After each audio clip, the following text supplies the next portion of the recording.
All right. I am live.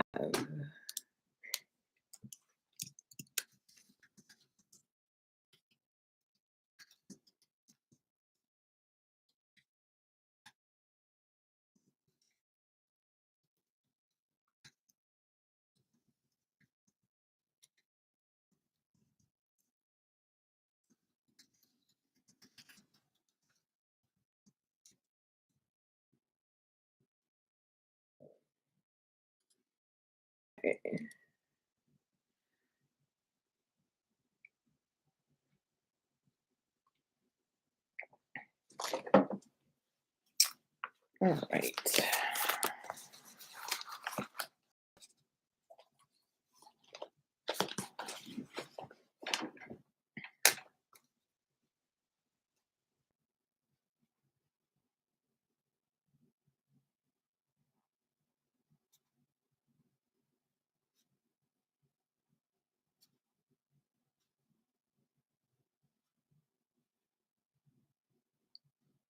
Hey, y'all.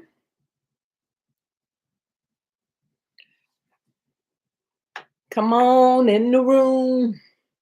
Come on in the room with your girl. All right. Let me know who's here. Let me know who's here. Hey, Lamora. Hello. How are you? Do not know. Well, I hope you're doing well. Thanks for hitting that like button already. Thank you. Thank you. Thank you. Hey, y'all. It's Michelle. And I wanted to come live because that's what I like to do. I wish I could have better interaction with you guys, like on the screen. I'm gonna figure that one out. I know I keep saying that, but I'm gonna figure that out. Debbie, hi Debbie. So tell me where you guys are from. What state are you in? Hmm. Clean up my little background a little bit. Hold on. Got my little notebook there.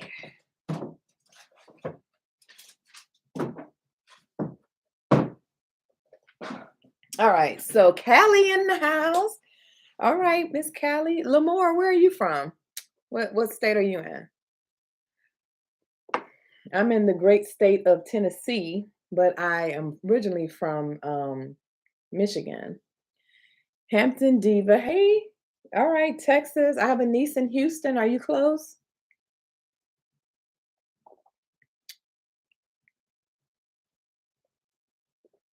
Are you close? Orlando. My brother-in-law lives there. Okay, Orlando, Florida. Now, are you guys already signing agents or just notaries or are aspiring to be? Let me know. Dallas. Okay. I got family there too in Arlington. Actually, that's where they live. I can't wait to get back out there to visit them. All right, so Lamore, you are a signing agent and a notary. How awesome is that? And you're in Florida.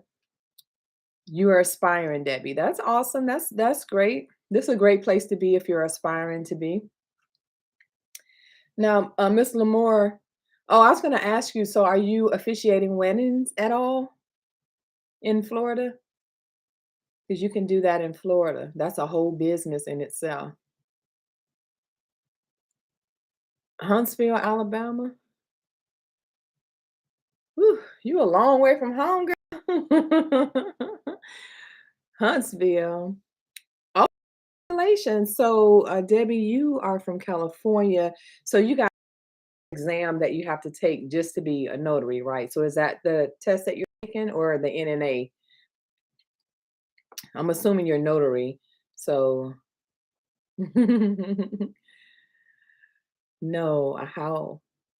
Girl, let me tell you, to officiate a wedding, all you need to do is put it on your Google business page that you offer those services.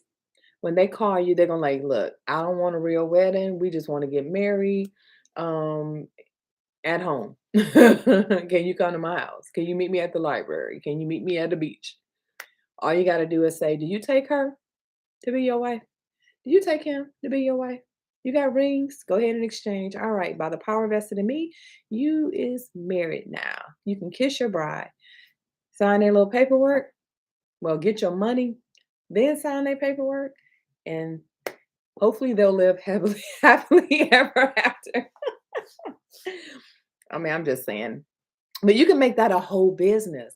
I have a friend down there that does photography in Florida, and she also does the weddings.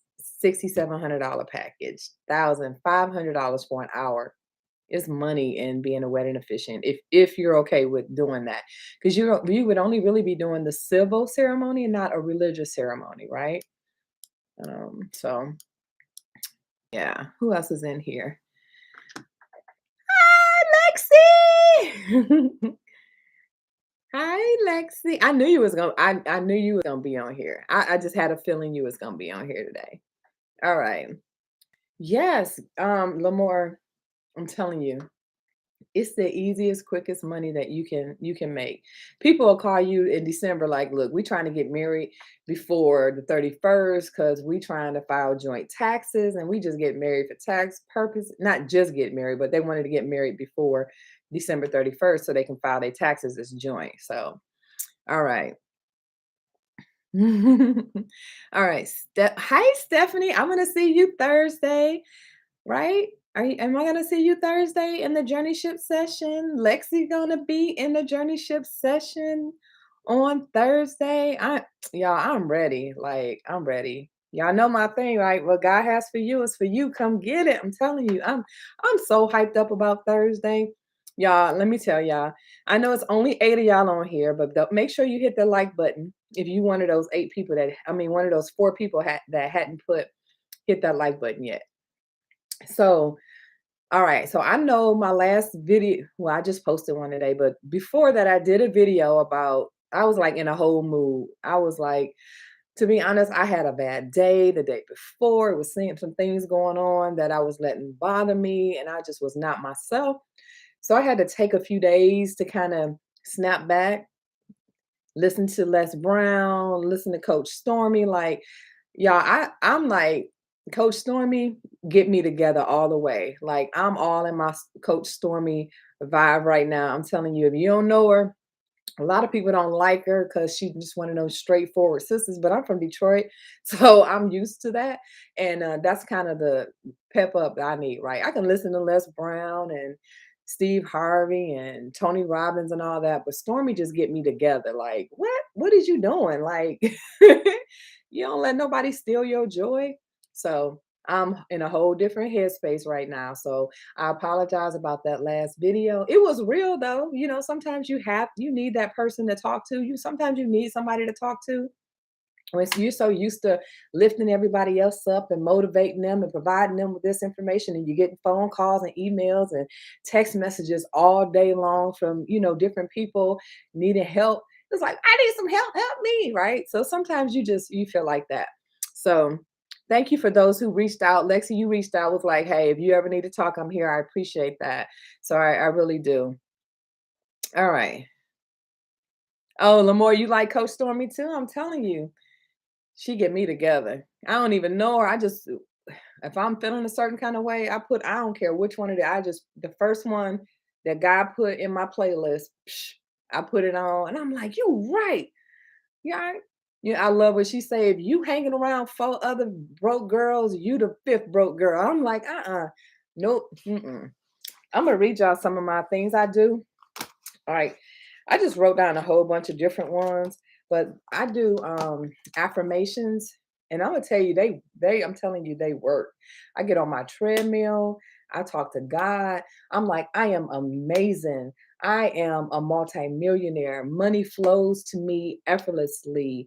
Um, I love when Stormy be like, I will never be broke another day in my life. Like, you have to speak life into you. You have to put what you want into the universe. I am a boss signing agent. I am a leader, not a follower. Like, I am, again, amazing. Like, what God has for me is for me. I'm telling you, affirmations, if you don't know about them, you need to you need to learn about them.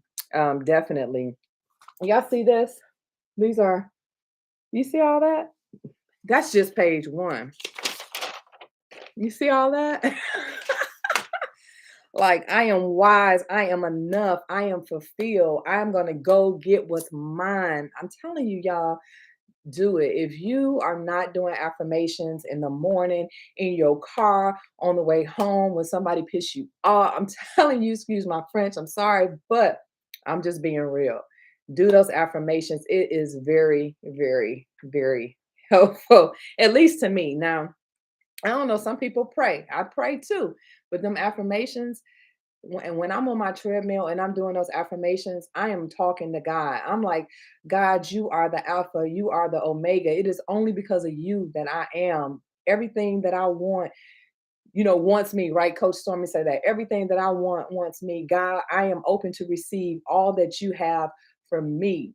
You know, what is that? Somebody, I was doing a mentorship today, and she was talking about the prayer, of Jabez. Like, seriously, you guys have to speak life into what you want. If you're a notary and you want your notary business to excel, speak that. I am the best notary in Florida, in Texas, in Illinois, in Virginia, wherever you are. I'm the number one. I already say I'm the boss. I'm a boss signing agent. I'm gonna make my money. I'm gonna do what I need to do. My customers are gonna be happy. The title companies are gonna be happy. Am I perfect? Will I make a mistake? I'm not perfect. Will I make a mistake? Absolutely. But you know what? When I make that mistake, I'm gonna be like, oh my God, I am so sorry. That will never happen again. I apologize. I will try my best to never let that happen again. Be apologetic, own your stuff, and get it fixed right away. Don't duck and dodge the title companies when they call you to correct the error. Don't be like, I ain't going back out because they ain't paying me. You go back out, correct your error, build your relationship with your title company. When you send a correction in, if you have to FedEx it back, send them a little card and just say, thank you. I apologize. Let me show you what I have these cards, right? These are, I got them from Michael's. I'm a craft girl. These are some pretty cards. They're blank on the inside. Write you a note on the inside. You know what? I apologize. Thank you for the opportunity to make the corrections. Because sometimes they won't even send you back out as a notary. They'll just say, you know what? I ain't never using her again. I'm gonna get somebody else to do it. Thank you for giving me the opportunity to right that wrong. I definitely apologize for the oversight. Thank you for the opportunity to work with you. I look forward to continuing to build our relationship. You have to own your mess. A lot of people, signing agents, are like, I ain't going back out because they're not paying me. I had a situation where my husband was in a hospital and a correction needed to be made. My husband is in surgery. I'm at the hospital. They're like, "Hey, can you go get this done? Like, we need it right now." And I'm like, my husband is in surgery right now. I would love to get this taken care of you for you. But my husband is in surgery like right now. Like, something could happen and they need me to pull the plug or me to do something, or something for me to keep him living, right? They, whatever it is. I'm not leaving my husband that's in the middle of surgery, you know. And I'm like, look, I apologize. I had to tell her, I had to step outside because I was getting hot, both hot and heated, right? So I had to step outside and say, look, I understand the severity of getting these documents signed, and I apologize. I said, can you please just reassign that, assign it to somebody else if you need to, but I can't. I would love to get that done for you, but I can't get that done for you right now.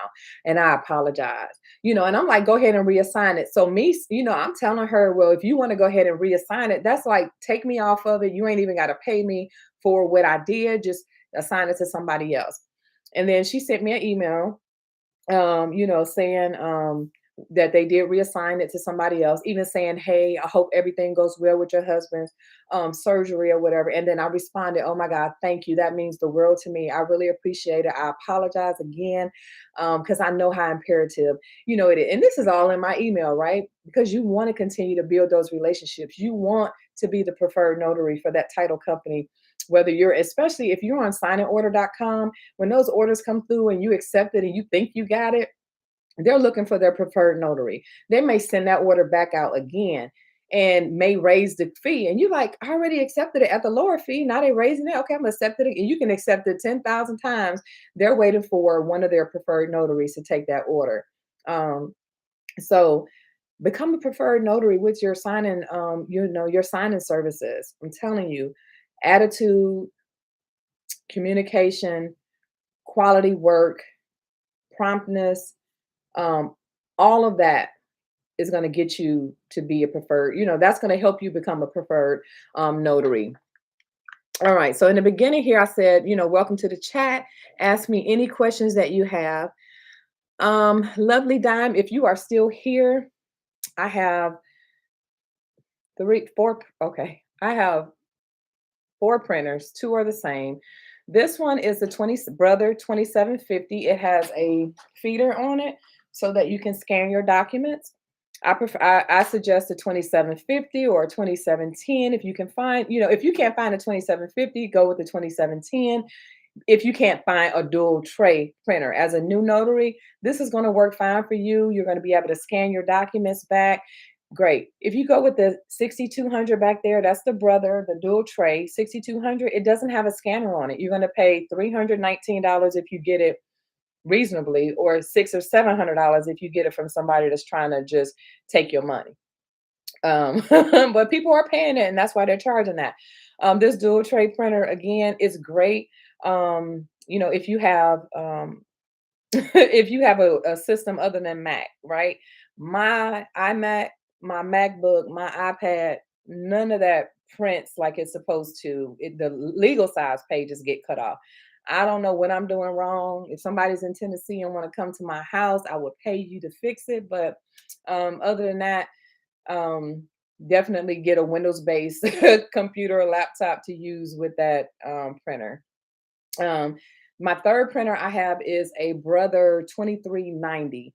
It's made similar to this, but it doesn't have the automatic feeder. It's a flatbed scanner. I don't recommend you get it. It was the first one that I purchased. That's the one that I have in my car, right? So I just keep that one in my car. And then I have another dual tray printer. So I have two of those, but I only have the top tray. I don't have the bottom tray for that fourth printer. But anyway, so that's the equipment that I have. My scanner is a Epson 580. Um, it scans up to 100 pages at a time. It scans color and black and white. It has an automatic feeder. I mean, it has like an automatic setting on it. So when you're scanning your pages, if you have legal and letter size paper and you have it on auto, it's going to scan it as letter or legal, whichever, as it comes. So I love it. It is expensive. I pay probably like $370 for it. It sits in my front seat of my car. And that's my girl. That's like my boo. She go everywhere I go.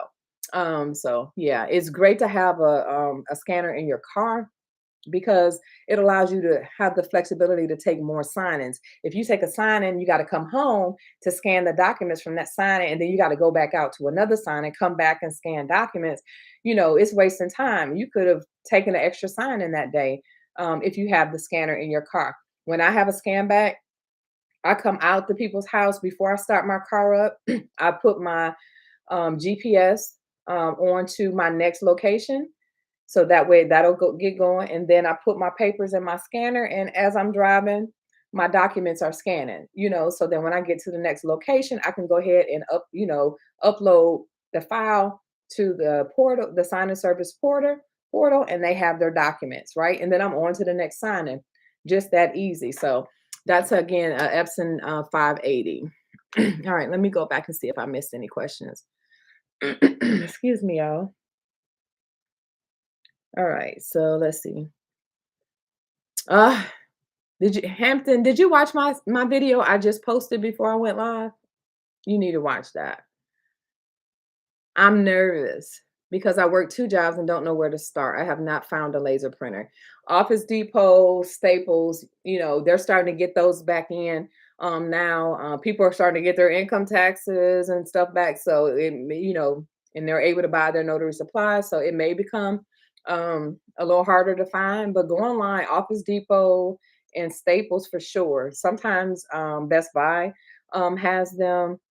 If I can think of the Blue Dog Supplies is where I actually got my dual tray printer. You can get on a wait list for a dual tray, and when it becomes available, they'll send you an email saying it's available. But as soon as you get that email, like as soon as they hit your inbox, you need to go ahead and get your printer because they go fast. Let's see what else. Hampton Diva, we're gonna talk more about being nervous. That you missing your money. Real. Hey, Candy. My niece on here. Hey, Michelle, thank you. You're welcome. How long do I need to wait on getting business card made? What you waiting for? You got your business name. So Stephanie, type in there in the comments. Um, have you decided that you're gonna actually do like a LLC? Well, let me rephrase that because you do not have to have an LLC or to be a signing agent. You can, and I am not an accountant. I'm just telling you. If you decide that you do not want to have an LLC, you can file your taxes at the end of the year when you get your 1099. I'm sorry for shaking y'all. If once you get your 1099 at the end of the year, you file that on a Schedule C with your regular income tax. Okay, it's just additional income. And if you made less than $600 with the signing service, you will not get a 1099. So it is best that you keep records. Don't think, and this is a misconception. A lot of people think just because you don't get a 1099, you don't have to claim that income. If you make $50, the IRS won't they cut. Okay. So you gonna pay your 20% or whatever it is. So what I do is my money's from all the signing services or when I get checks from title companies, I put them into my business account. So they go right directly into my business checking. And then what I do is I allocate 25% to taxes, even though my tax may be like 28 between 18 and maybe 21%. I still allocate 25%. I transfer that from my checking directly to my savings account. So then when it's time to pay quarterly taxes or when I get my tax bill at the end of the year, when I file my taxes, I can just go ahead and pay what I owe. The money is there and you just separate it. Okay. So I would say 25%. Now, again, I am not a tax expert. I'm just saying I would rather you save more, then save less and then be robbing Peter to pay Paul when it's time to pay your taxes. Okay. Um, Stephanie, you do not have to wait I mean, if you know how you want your business set up, if you know the name that you want to use, if you have a Google Voice number or you have the phone number that you want to use, your email address that you want to use, your website that you want to use, make your cards. There's nothing for you to have to wait for if you have that. This is so disheartening of them. Wait. And yes, laser printer. You have to have a laser printer. Do not get it. Girl, if you get an inkjet printer, by the time you print, you get an inkjet printer. Let me show you the difference, okay?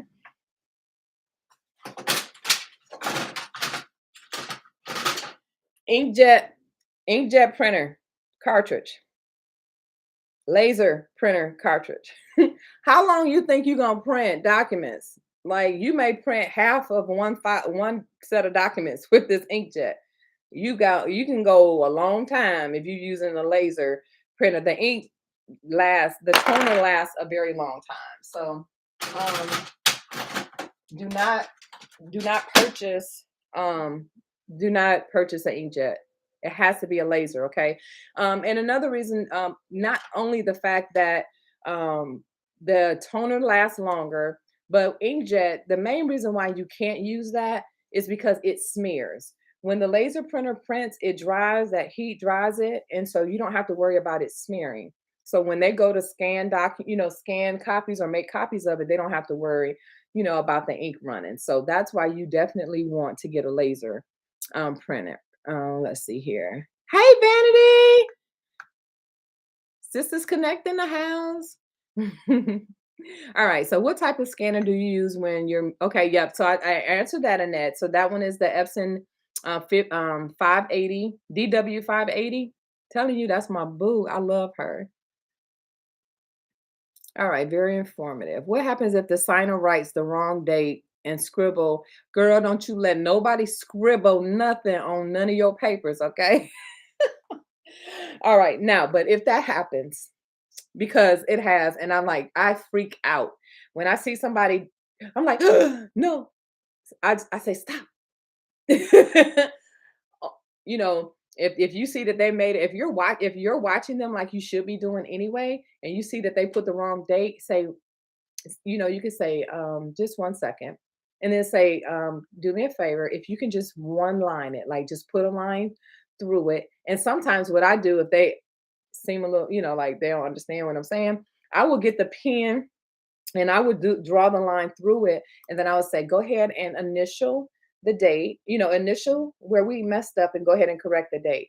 But if you are doing what you're supposed to be doing, you are going to have a second set of documents, right? This second set of documents is for the signer, right? You're going to give them a copy, but if you mess up, you just pull a clean copy from their set, put the jacked up paper back in theirs, and then you have them re-sign and redate that clean copy. That's going to be your best bet. I hate errors on my documents. I don't like scribbles. I don't like initials. I always use it. I always get one from the signer set to avoid that. It looks good when you send it back to the title company. So if you are not doing what you're supposed to be doing and printing that second set of documents, and you sending them back scribbles and initials and stuff like that, that's going to be on you. You're not building a good relationship with them. Hey, J Rog, it's good to see you too. All right, let's see here. That happened to me. All right, nobody comment. Nobody has any questions. Arlesia, hey. All right, Vanessa. Okay, wait. Boss, just so organized. I want my trunk like yours. I I got links for all that stuff. So yeah, I got the inverter from Amazon. I got Amazon links for that. I got Amazon links for your notary journals if you need that. I'm gonna pull those up so I can put them in there. I've completed every requirement for so many signing services, and I haven't had my first signing yet. Okay, so Vanessa, you have signed up for your signing services, and have you signed up for any platforms? When I say platforms, signingorder.com, SnapDocs, Notary Cafe, and 123 Notary. Have you signed up for any of those? Though SnapDocs is free, but the other ones, they're sign in order is $2.99 a month. You'll get signings from them quite frequently. You'll get notifications from them. You just got to be quick. You got to be quick to hit that button. You got to be real quick to hit that button. If you do that, more than likely you'll get your first sign in. Notary Cafe, I paid $38 a year, which is equivalent to $2.99 a month. I signed up with them on October 17th. I had my first signing on October 22nd.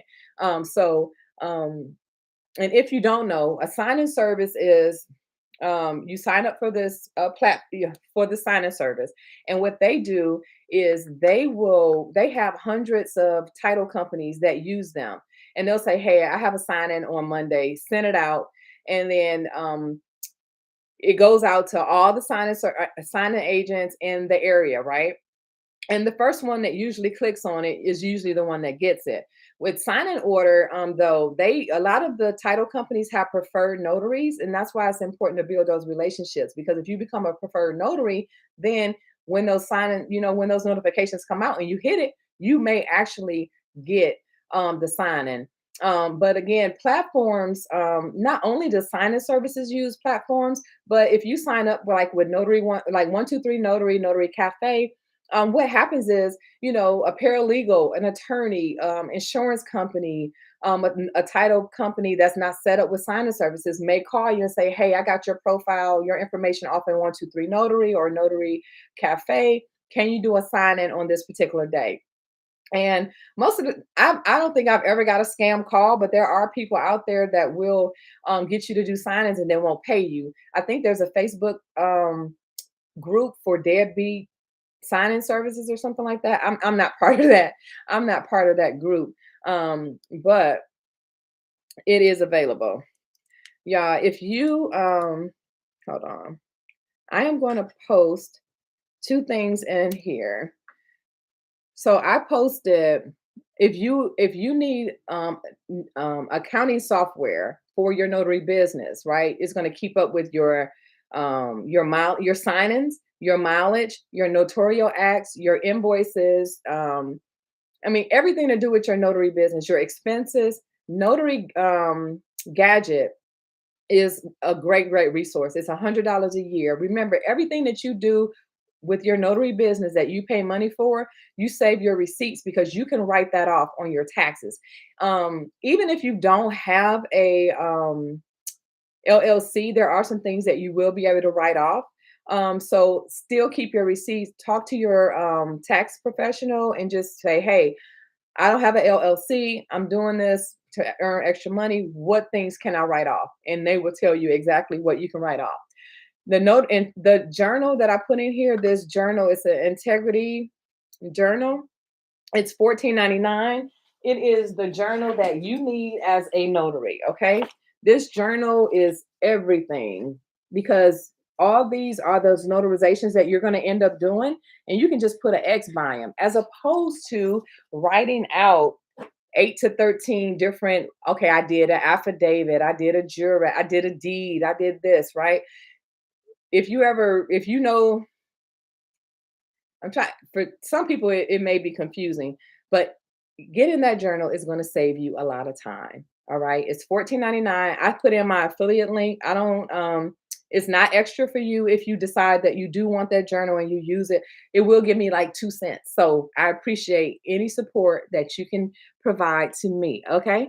All right. So let's see what happens. Okay, where did I stop?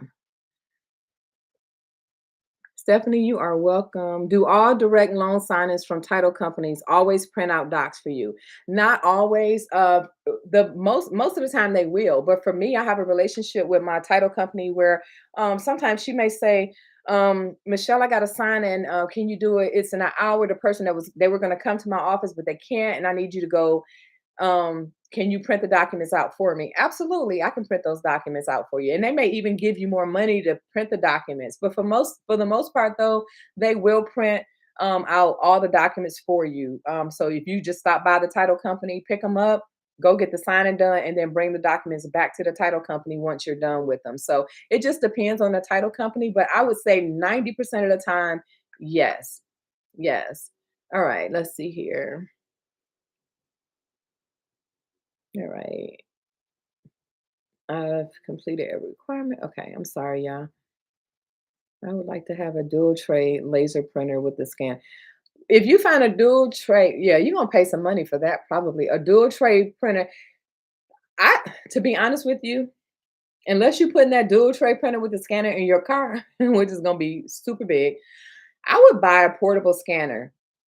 They have a Epson 940 DW or something. It's $150 on Amazon. It only holds 25 pages at a time, but you can put it in your notary bag and carry it with you, and then you can scan your documents while you're out on the road, as opposed to paying all that extra money to have a scanner attached to this printer that's at your house. For me, it would just make more sense financially to go ahead and buy the separate scanner, because it'll save you time. Okay. And that was Miss Hampton. Sue, on the average, what's the quarterly tax for signing agents pay?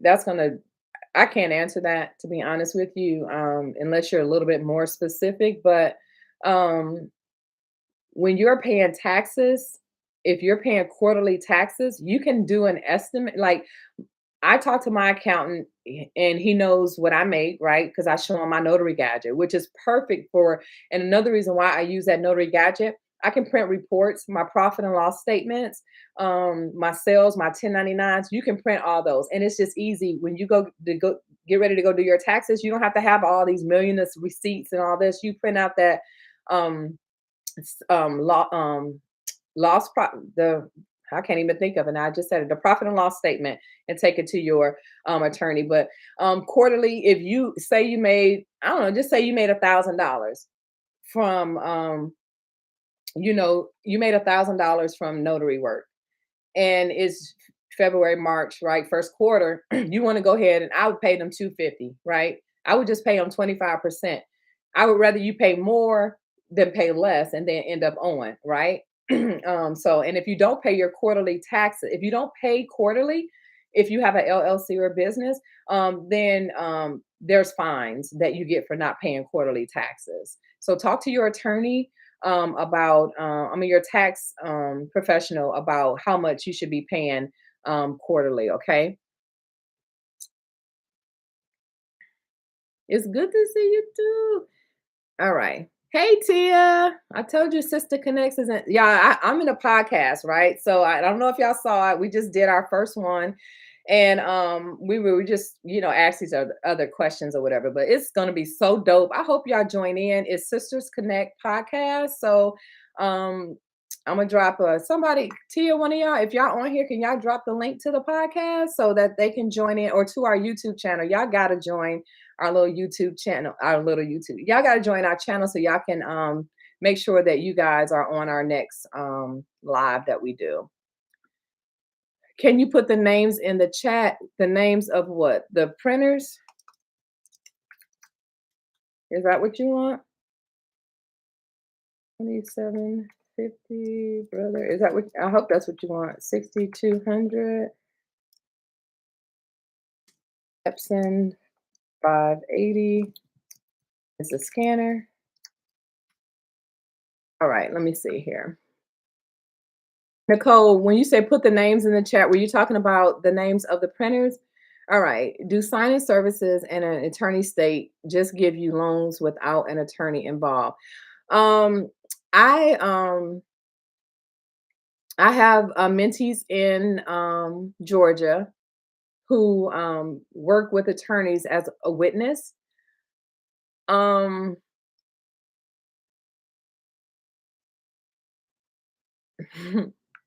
they're not supposed to because there is one document in all of the documents that prohibits notaries from completing loan signings. One document. Um, so if you are a loan signing agent in Georgia and you're signed up with the signing service, the signing service knows that Georgia is an attorney state. So if they send you an assignment, it's going to be like maybe an application for somebody's about to refi and you can do the application. If it's a what do you call it?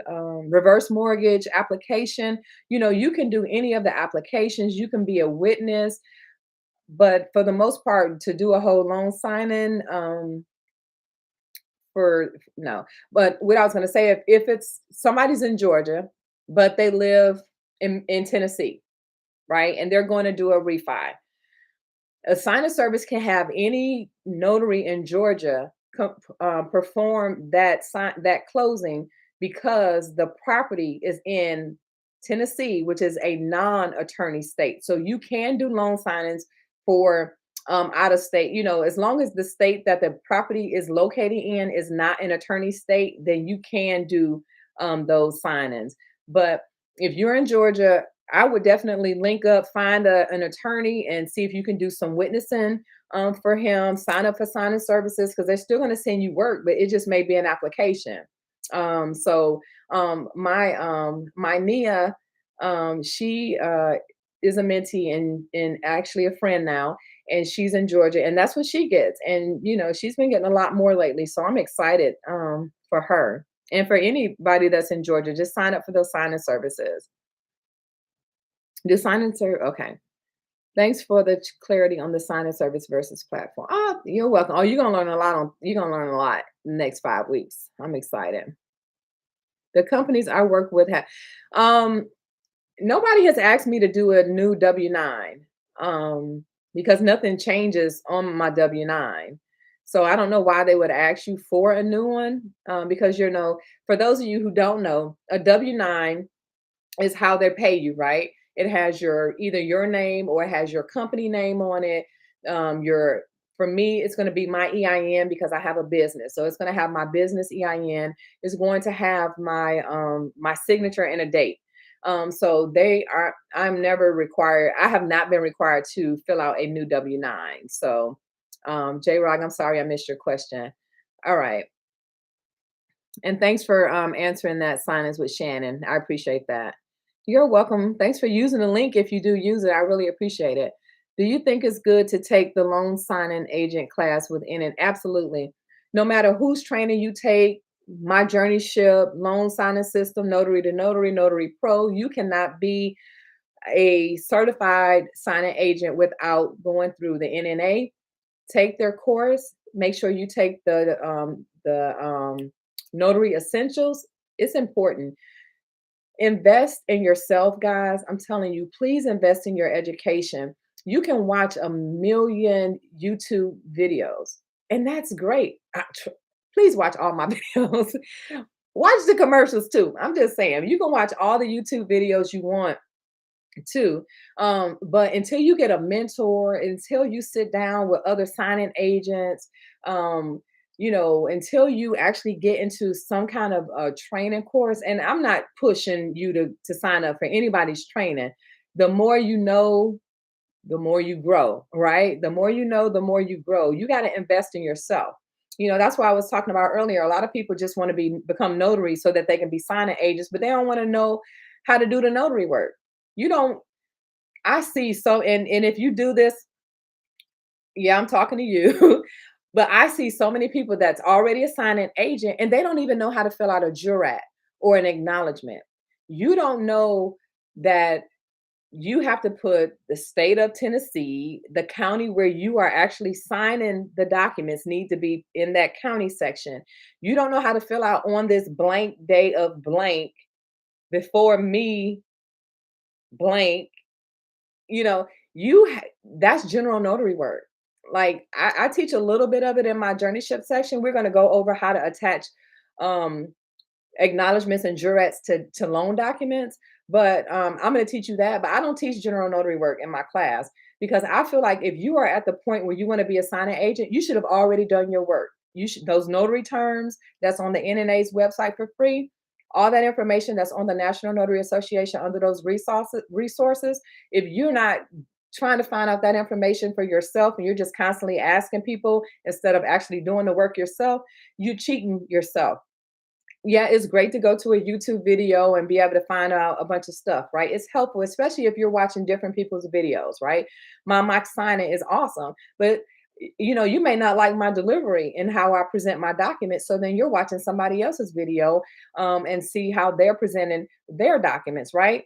And you may like their delivery, right? I'm that cat that I'm just I build relationships with my signers from the time I talk to them on the phone or even in the email. When I walk up to their door, I'm like, "Hey, Mrs. Davis, how are you? Oh my God, you have a beautiful home. Oh, you got a puppy? Oh, I fall in love with the puppies because if you compliment them, you make them feel good, you like their dogs, you're building that relationship at the door. So guess what? When you get to the signing, your signing is going to go smooth, right? You give them your script. When you get in there, you ask them for their ID, you give them their oath, you let them know, hey, I am the notary here to witness you sign the documents. If you have any questions regarding your the paperwork, we will need to stop and call your loan officer. That does two things. That lets them know if they have any questions at any time, I'm okay with stopping and calling their loan officer, right, to get those questions answered. But what it also does is let them know, like, well, if I do have questions, I ain't gonna ask her because she can't answer them. So what's that gonna do? This is gonna make your signing go smoother, right? You don't have to stop to answer questions. Now, I'm not saying you can't answer questions, right? You got a loan document in front of you. They have your closing disclosure. If you bought a home, the closing disclosure tells you the loan amount, the interest rate, what their payment's going to be, what they owe, or what they're going to get back after the refinance has been funded, right? Once the loan is funded. But if they say, well, what is my interest rate? I can point to it so I can tell them what it is. Well, how much am I getting back? It's right here. I can point to it. I can tell them. If they say, well, Michelle, why is my interest rate 3.5? Because I know I got I got a 800 credit score. It should be a 2.5. That's a great question. Would you like to contact your loan officer before we go any further?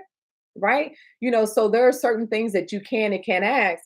Um, but excuse me, just you need to know those documents, right? So get your training, get with somebody, watch the mock signing video, find some documents from somewhere. If you shameless plug, if you join my JourneyShip session, you get refinance documents, seller packet, loan modification, and the home equity line of credit, and my fabulous cheat sheet. You will get that included into the session. My session is so cheap, y'all. I'm telling you. And I do payment arrangements. So if you are interested, YouSaySo LLC.com is where you would actually go. And that's my website. You just go to my website. Um, and you can just read more about the JourneyShip session. No pressure to join, honey, because it's gonna be good whether I have 2 people or I have 15. I like to limit my classes, so yeah, I'm gonna limit my class to like 15. So I think I have a couple spots left. But anyway, you got to learn those documents. You don't have to learn every word on the document and you don't need to know the legalities of the documents because we are limited. We are not attorneys, so we cannot really go into detail, but we can tell them the what's, but just not the whys of the documents. All right, let's see. Next question. Can you put the signing agencies in the chat that you talked about before? Signing agencies. You mean so I was talking about platforms. So signorder.com, Notary Cafe, 123 Notary. SnapDocs is free. Once you take your NNA exam, they sign you up for signingagent.com. SnapDocs will end up with your profile from signingagent.com, but you still need to go in and set up your profile. Profile is important. Oh, baby, I'm sorry. Back to whoever asked, who said that they set up they're signed up with all these signing services and aren't getting any calls. I am so girl, you got to check me. You got to put it in the chat like, hey, you didn't finish answering the question. All right. So if you are signed up with signing services and you are not getting any notifications from them, one thing you want to do is you want to go in and you want to check your profile. You want to make sure, and I'm going to share my screen. Let me pull up something first. Let me close the stuff I don't want y'all to see all up in my business. I don't use SnapDocs, but I do have an account. Hold on. I'm going to log in and then I am going to share my screen with you. Hold on. This is hot. I got to pour this in here.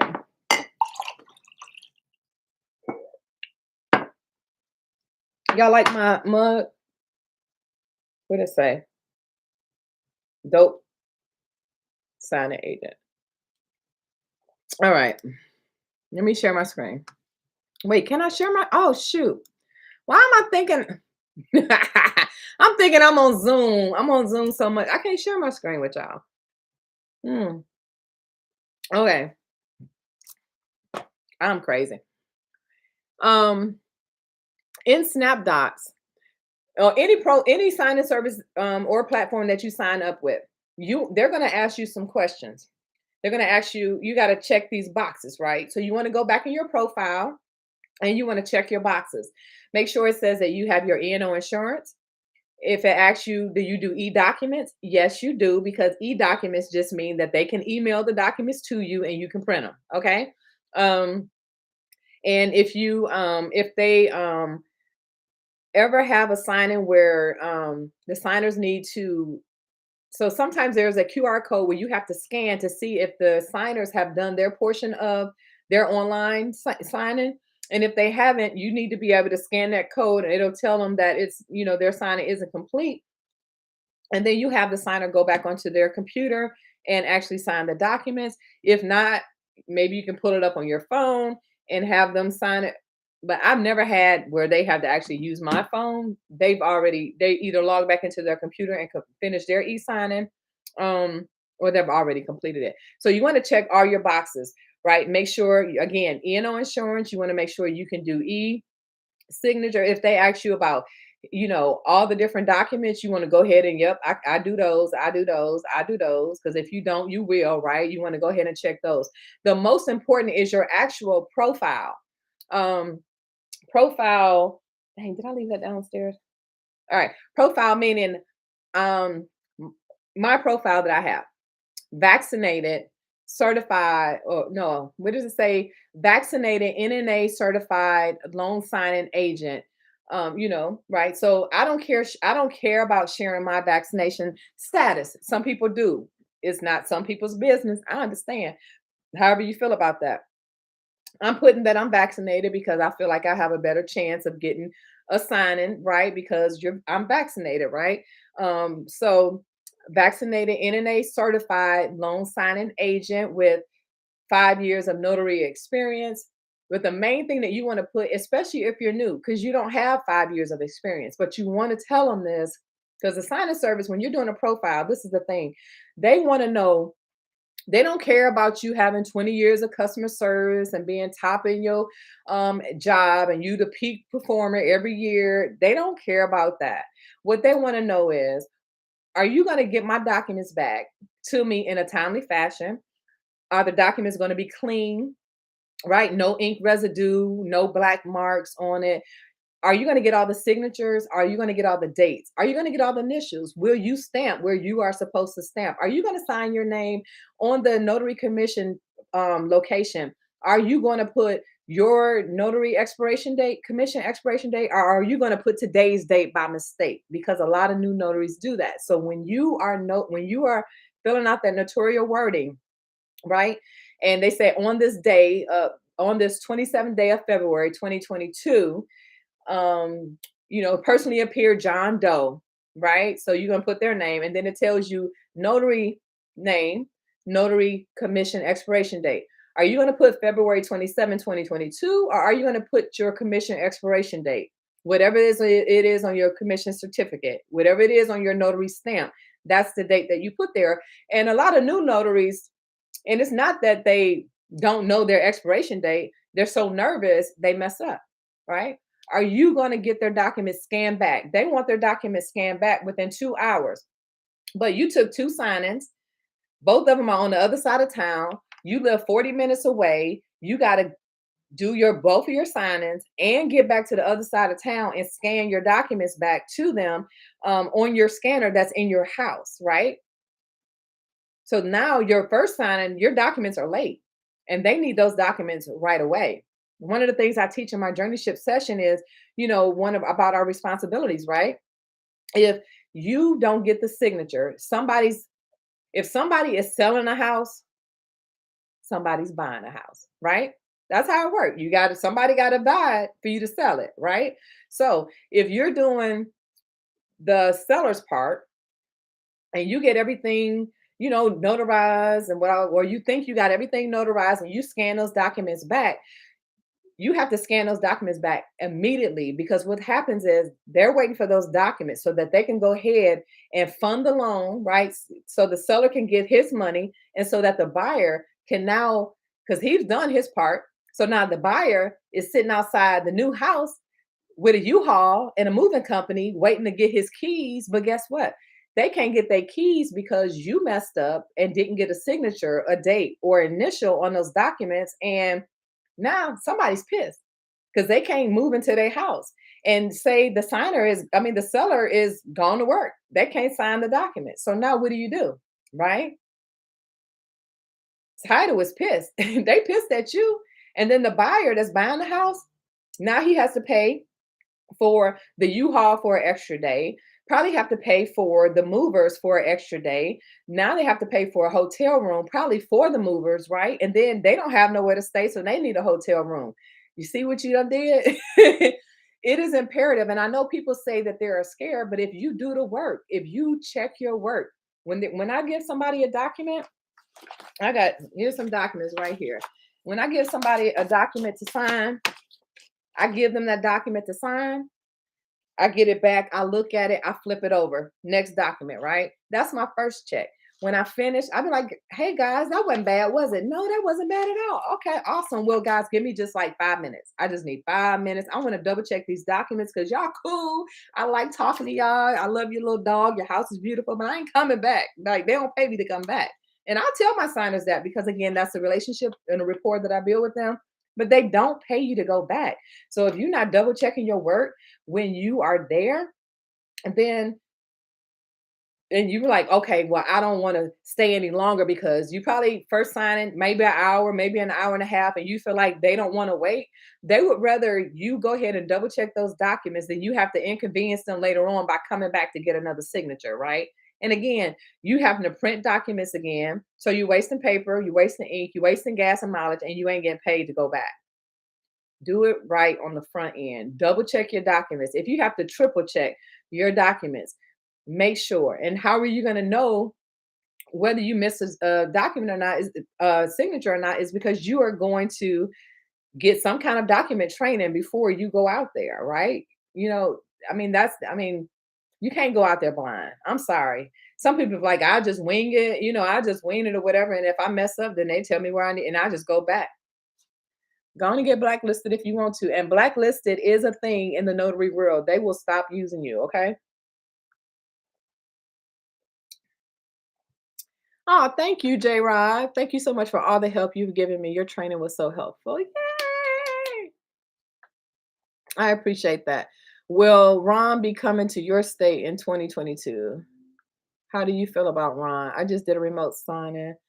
Oh, as the signer and got an idea of what. Oh, that's cool. Why you ain't asked me to do it? No, I just did my Ron. Ron is in Tennessee. I have my I have my digital certificate, my note. So I still haven't applied for the state of Tennessee, but I've done my Ron training. I actually did my Ron training. Well, I won't say who I did it through. Because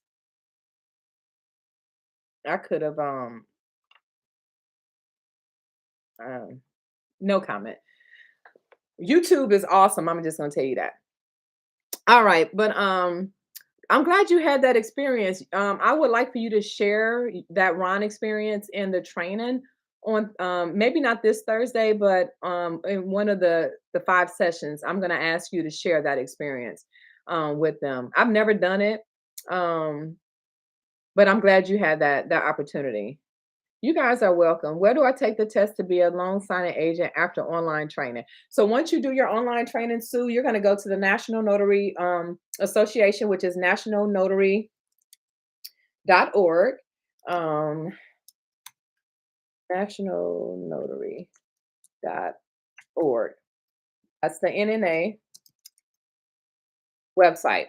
You go there, you click on Become a Signing Agent. It's going to say, yay, you got to be a notary. Are you a notary?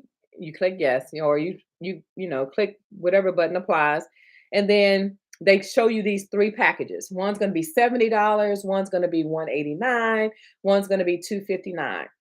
The difference, and I'm going to tell you always to at least pick the middle packet because you're going to get your Notary Essentials course.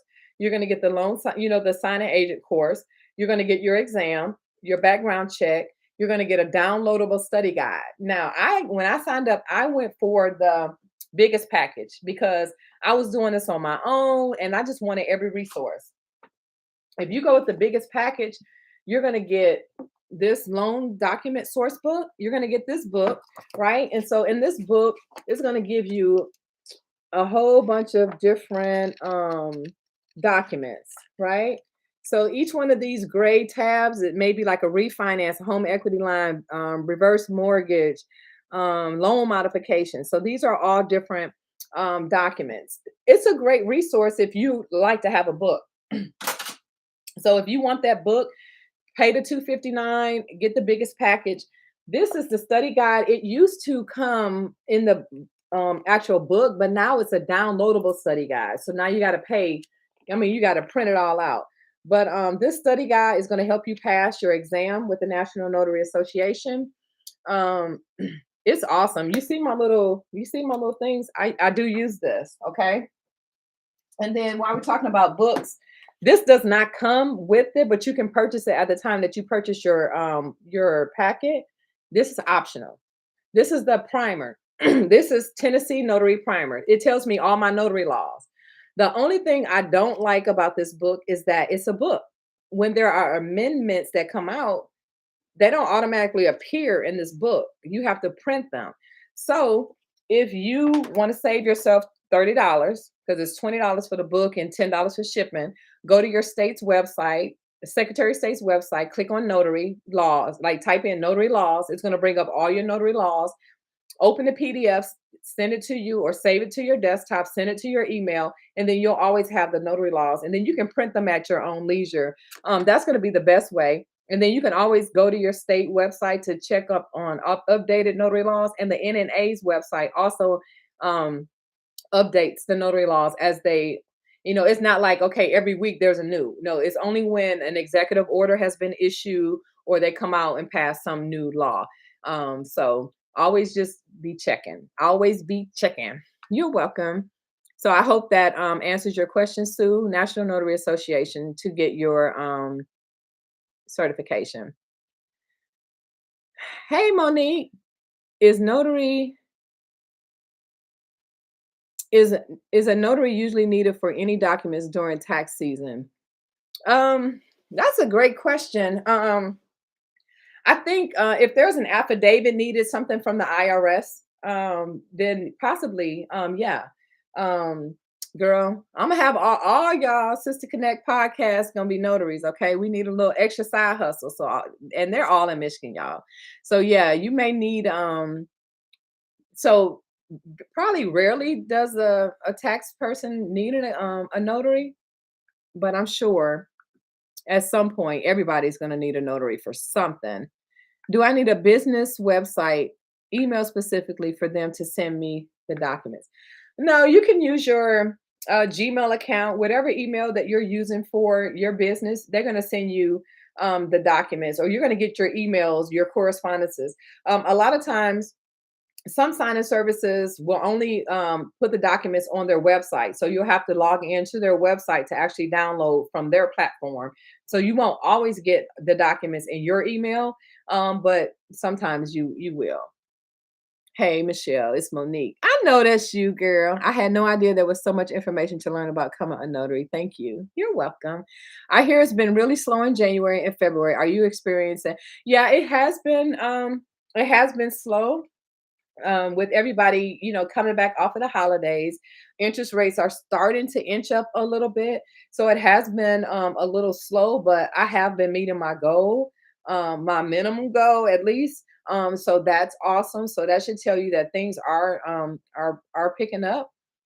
That's why it's always great to have additional streams of income, right? So if you haven't watched my video, there's one that I did about 8+ additional streams of income as a notary. Okay. You want me to tell you what those are?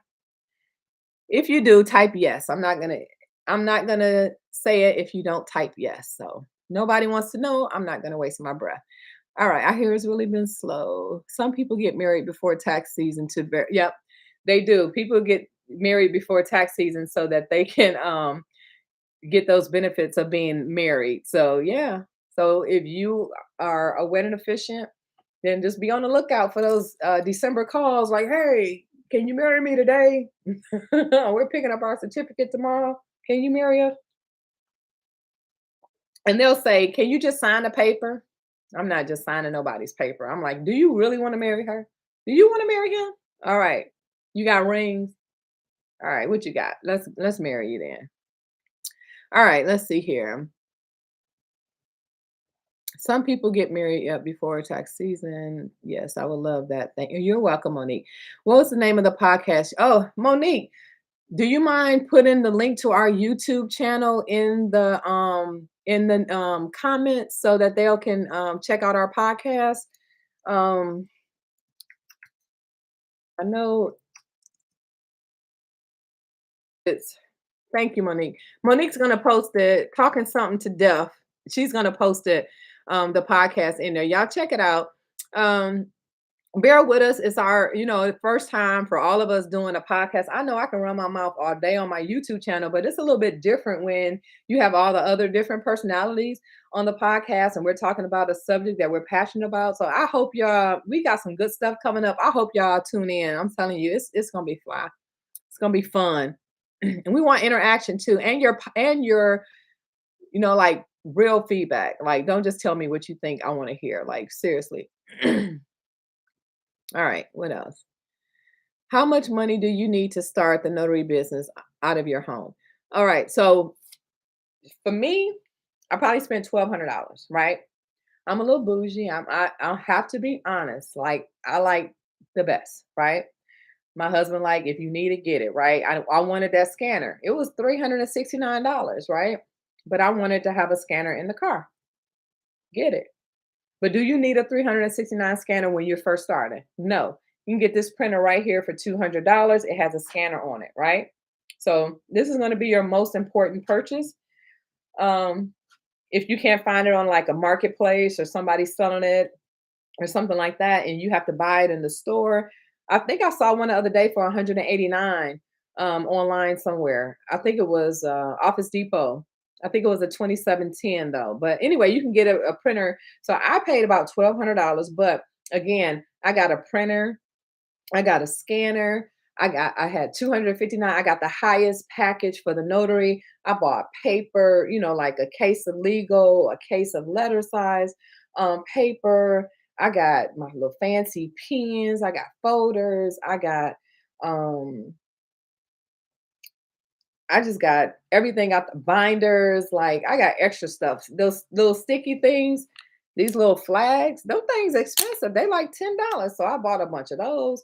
So, but realistically, if I were to go back, right?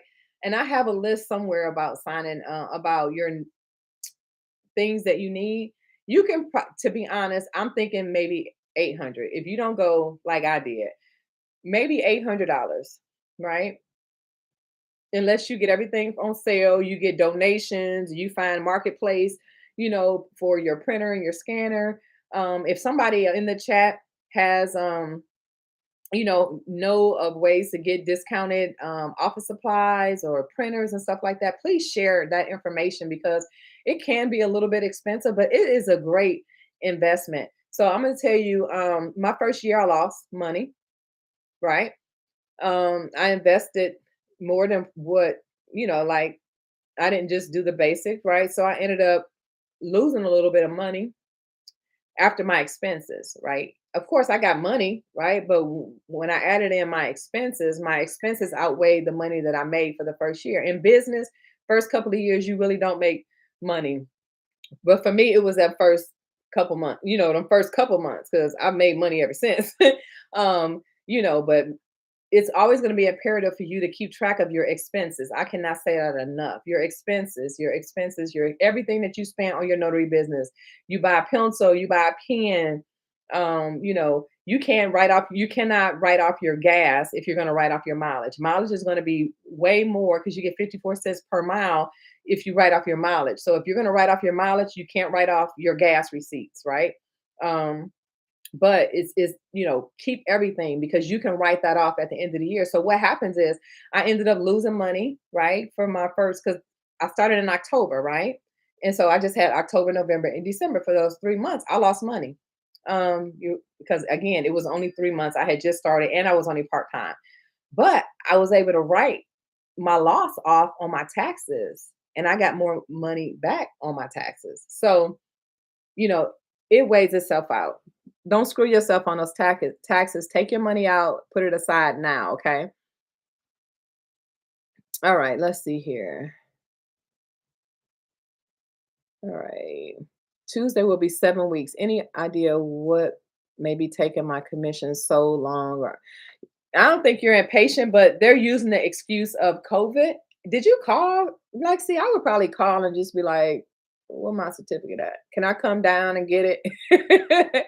Like, seriously, I would call because it may be sitting on somebody's desk and there you just need to go get sworn in. So if that's how they do it in Illinois, you should definitely ask.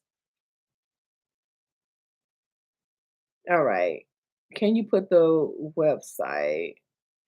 All right, Nicole, can I put the web because I'm saying so much I'm forgetting. Can you put the website to what?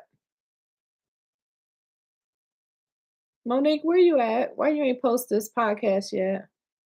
Is it normal to be slow January, February? Yes, it is. Gwendolyn. I like Gwendolyn. That's pretty, Quinn. I have barely gotten notifications for sign-in services. Do you think it may be related to my zip code? Should I change my zip code to get more notifications?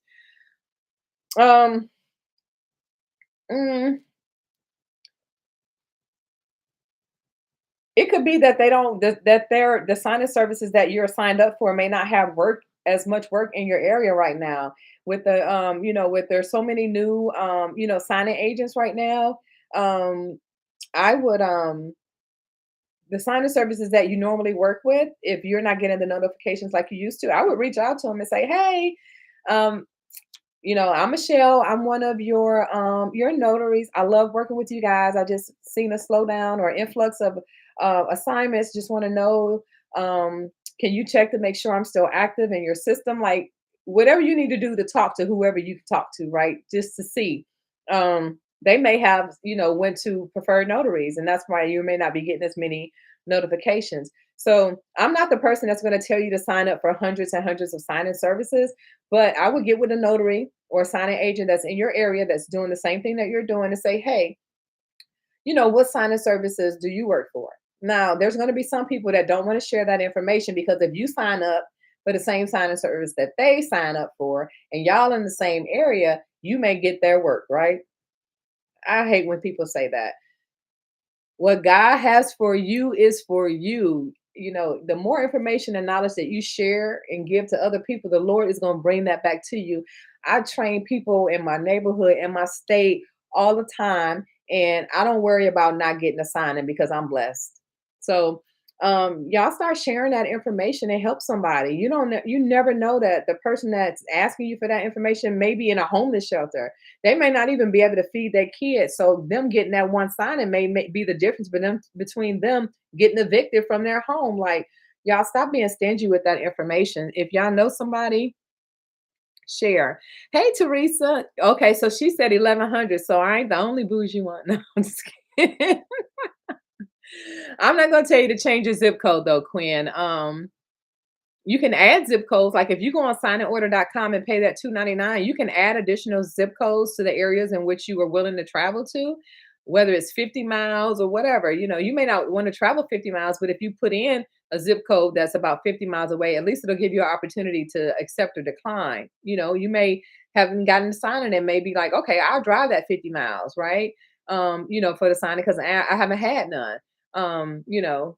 So if you go to sign and order, pay the $2.99, get your extra zip codes. I think you get 20 for $2.99. Can you send me the list? Okay, so when y'all posting stuff in the chat, when you say, can you send me the list of what? Can you post the link to what? Like, tell me what you're looking for. Like, finish your sentence because I can't remember, y'all.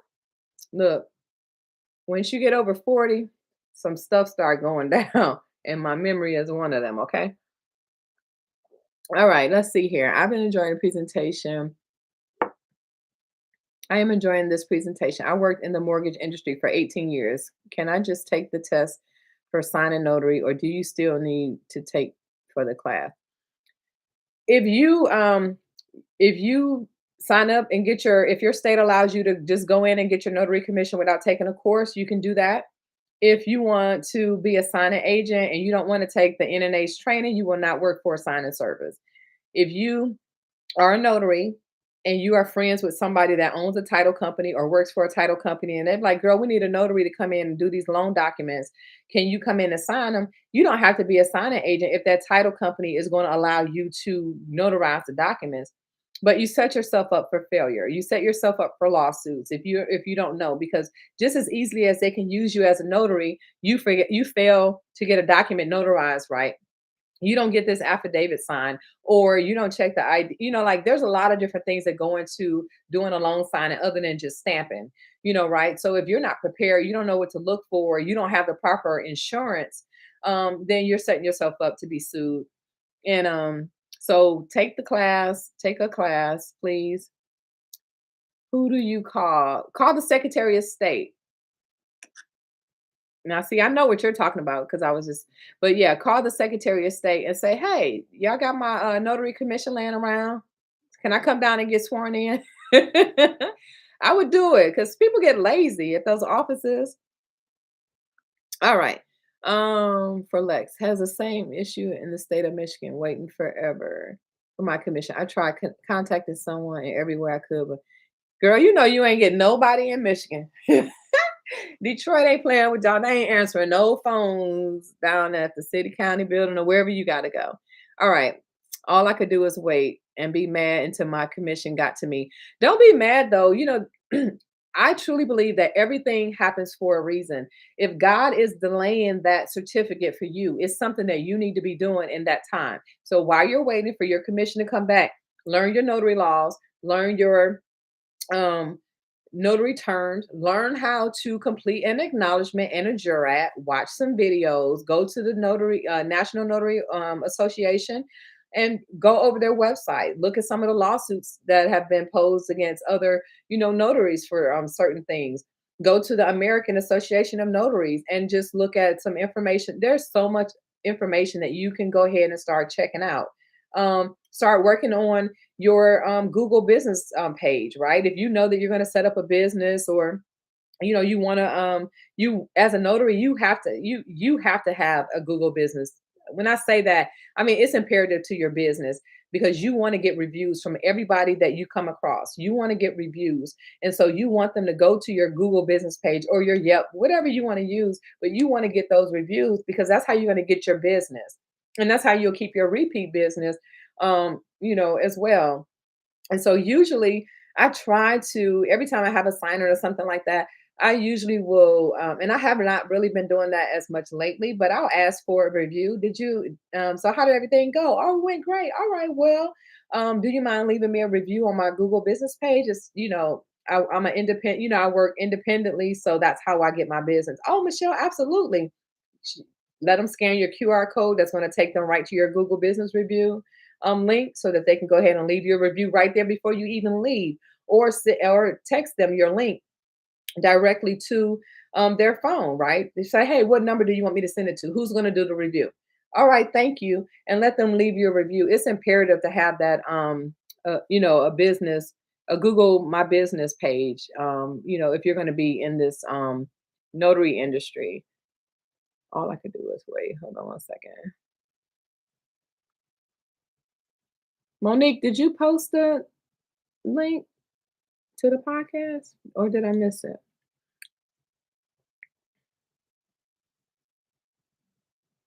My link to the my training.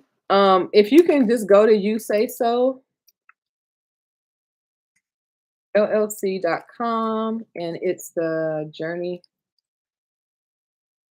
session. It starts Thursday from 6 to 8. My next session starts this Thursday from 6 to 8 p.m. Central Standard Time. And then as I decide if I'm going to have another one or not, I'll update the website.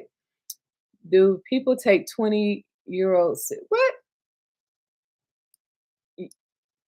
Do you act like I mean, well, how does a 20-year-old act? I don't know. Yes. Are you professional?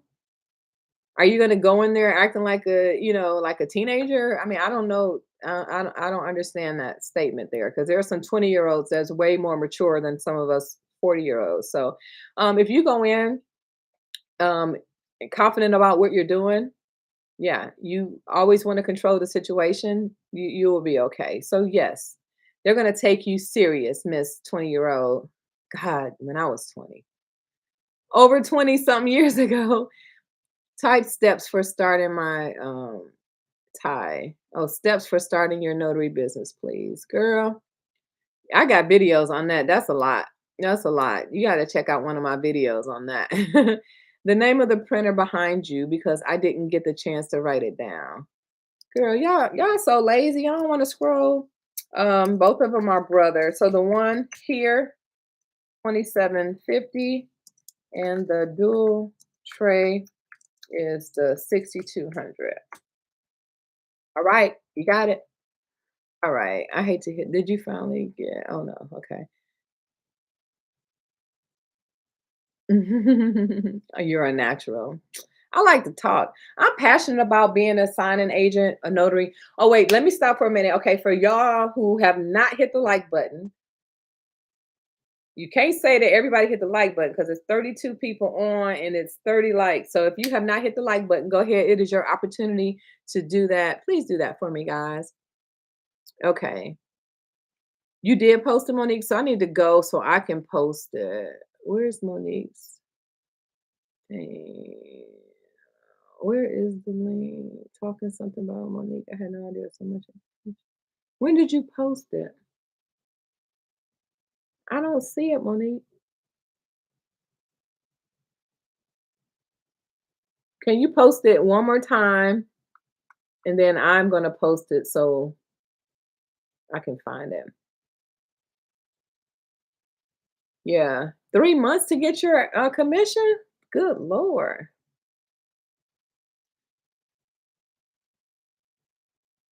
You teach class. Okay. Yeah, I used to do it on Wednesday, but that's Bible study night. And some people was like, girl, I'm competing with you in Bible study. And then I haven't been going to my Bible study class. So I was like, and only reason why I had it on Wednesdays was because it was football season. And if you know me, I love college football. I love NFL. So anytime that it is football season, I will not be doing a class on a Thursday or a Sunday. Okay. I love football.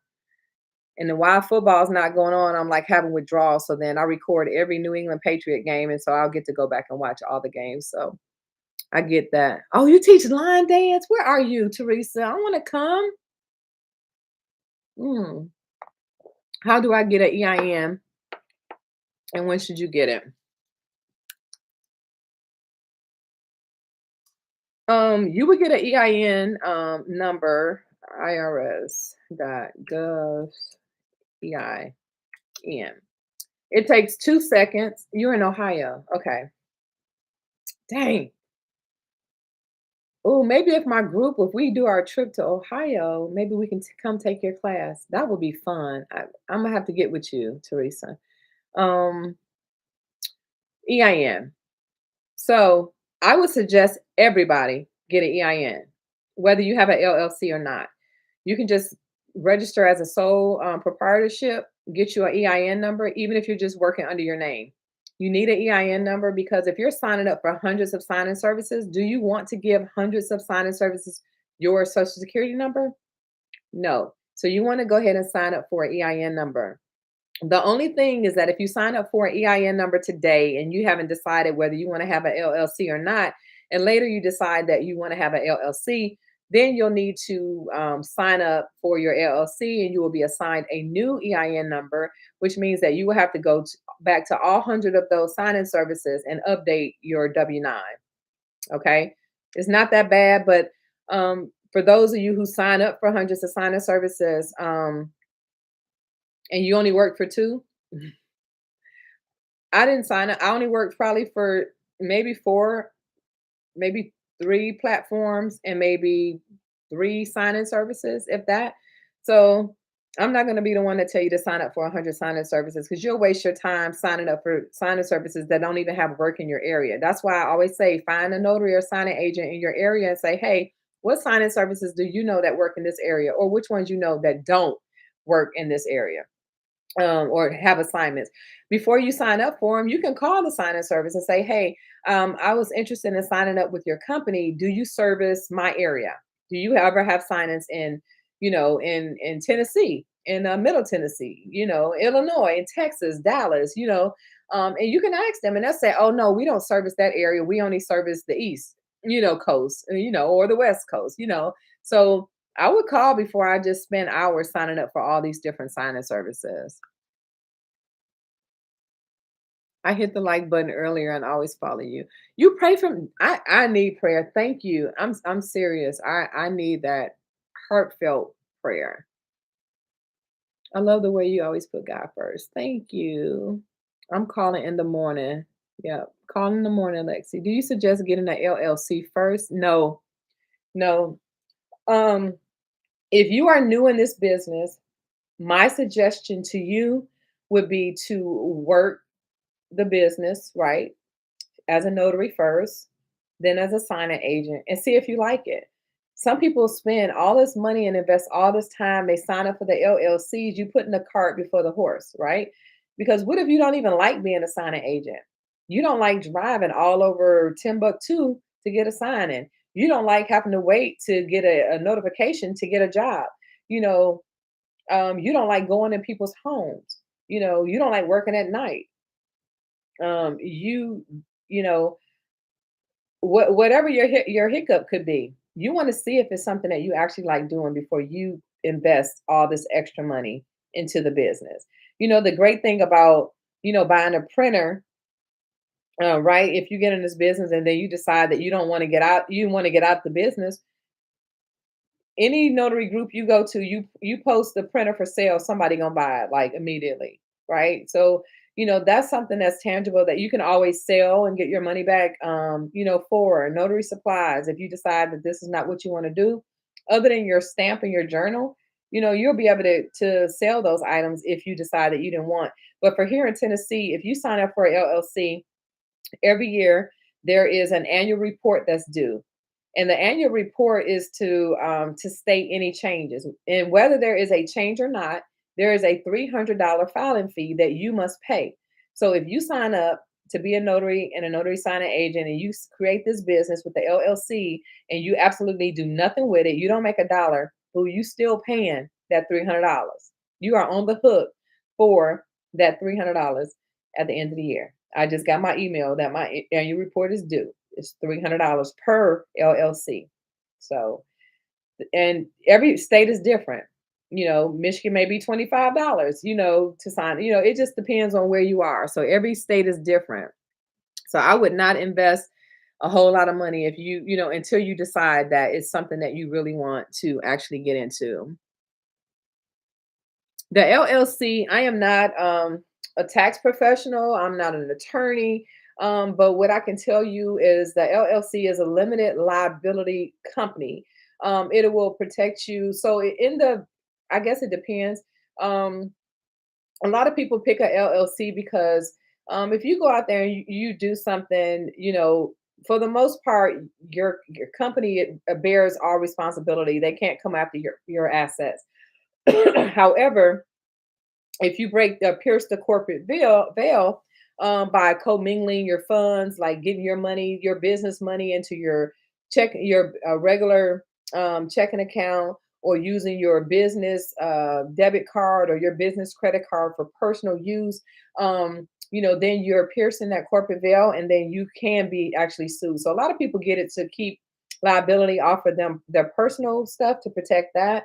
But you still have to be to be careful. And then there are additional tax benefits for filing your company as a LLC versus just filing it with your taxes and attaching 1099s to a Schedule C when it's time to do your taxes. Because as a business, I'm writing off my car mileage. I'm writing off a portion of my home. I'm writing off, if I get uniforms made with my company's logo on it, I can write that off. My paper, my printer, my toner, anything that I use for my business, I'm writing that off. I want a new iPad for my business. I'm writing it off. I want a new MacBook for my business. I'm writing it off.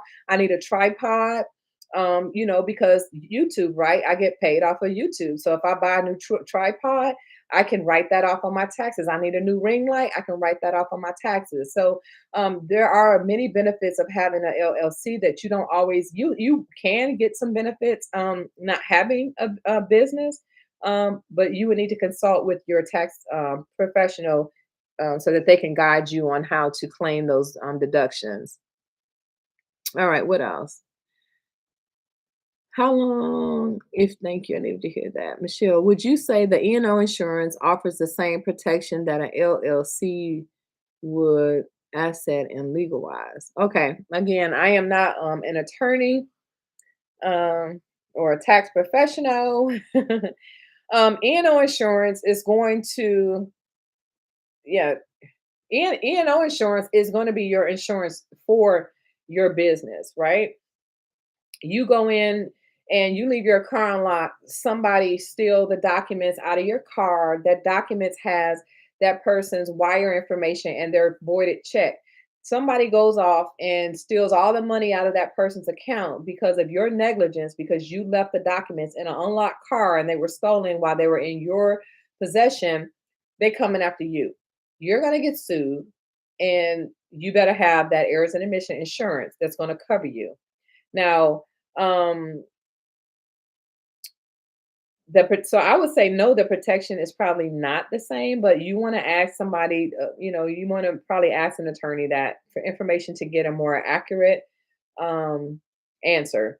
Okay. But you definitely want to get your errors and omission insurance. And I cannot say this enough. Please do not get your errors and omission insurance through the National Notary Association. Somebody said that they updated it where they will cover sign-in agents.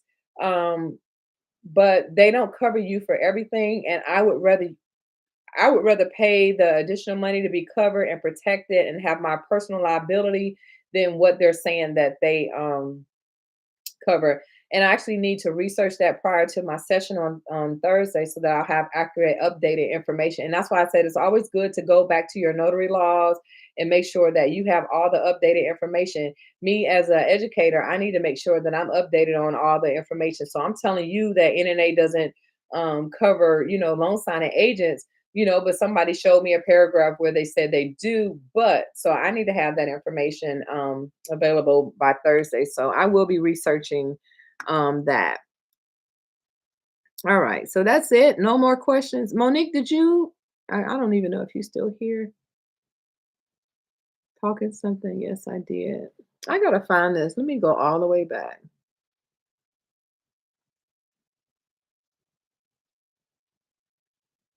Y'all go check out our first episode of our podcast.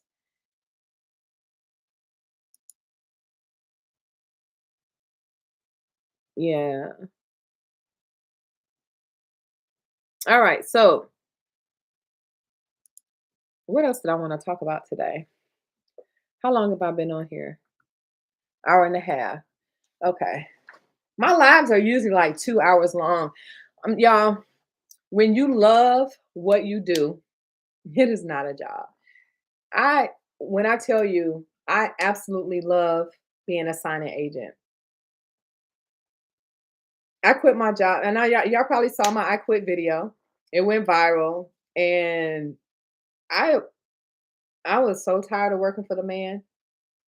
And it wasn't like it was a bad job, but my boss told me you will never have a traditional sales position or role in this company. So you just told me that I can be here for 20 years and there's nowhere I'm going but where I am right now. That's stunting my growth. Like, no, I gotta do me. And that's why I decided to quit. So for those of you who are considering leaving your jobs that you have, make that, have that additional streams of income. So I see all these yeses in here, so I'm going to go ahead and list those. Y'all thought I forgot.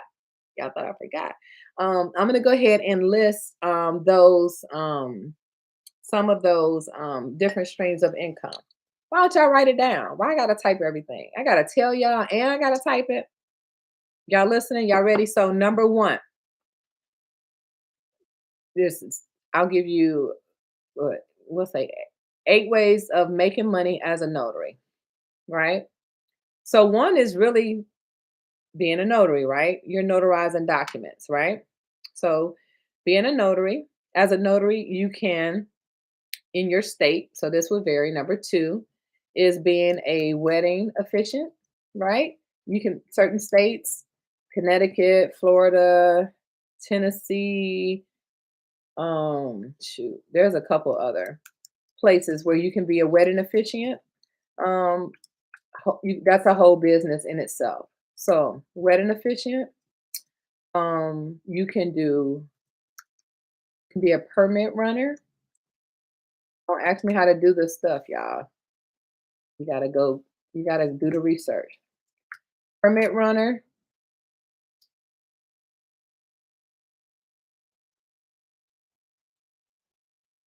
Let's see. Permit runner, wedding officiant. Finger printing, right?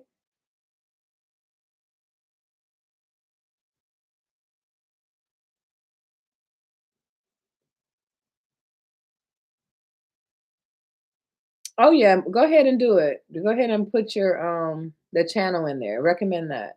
I don't mind at all. Do it. All right, one, two, three. Wet and efficient permit runner, fingerprinting. Those are things that you can do as a notary, right? Depending on your state, you can be an immigration specialist, right? Um, you can offer apostille services, right?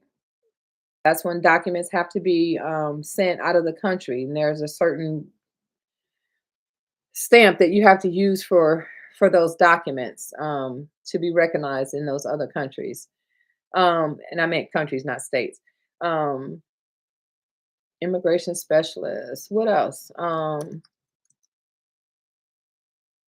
You can take your business to your YouTube content creator, right? So you can make money on YouTube,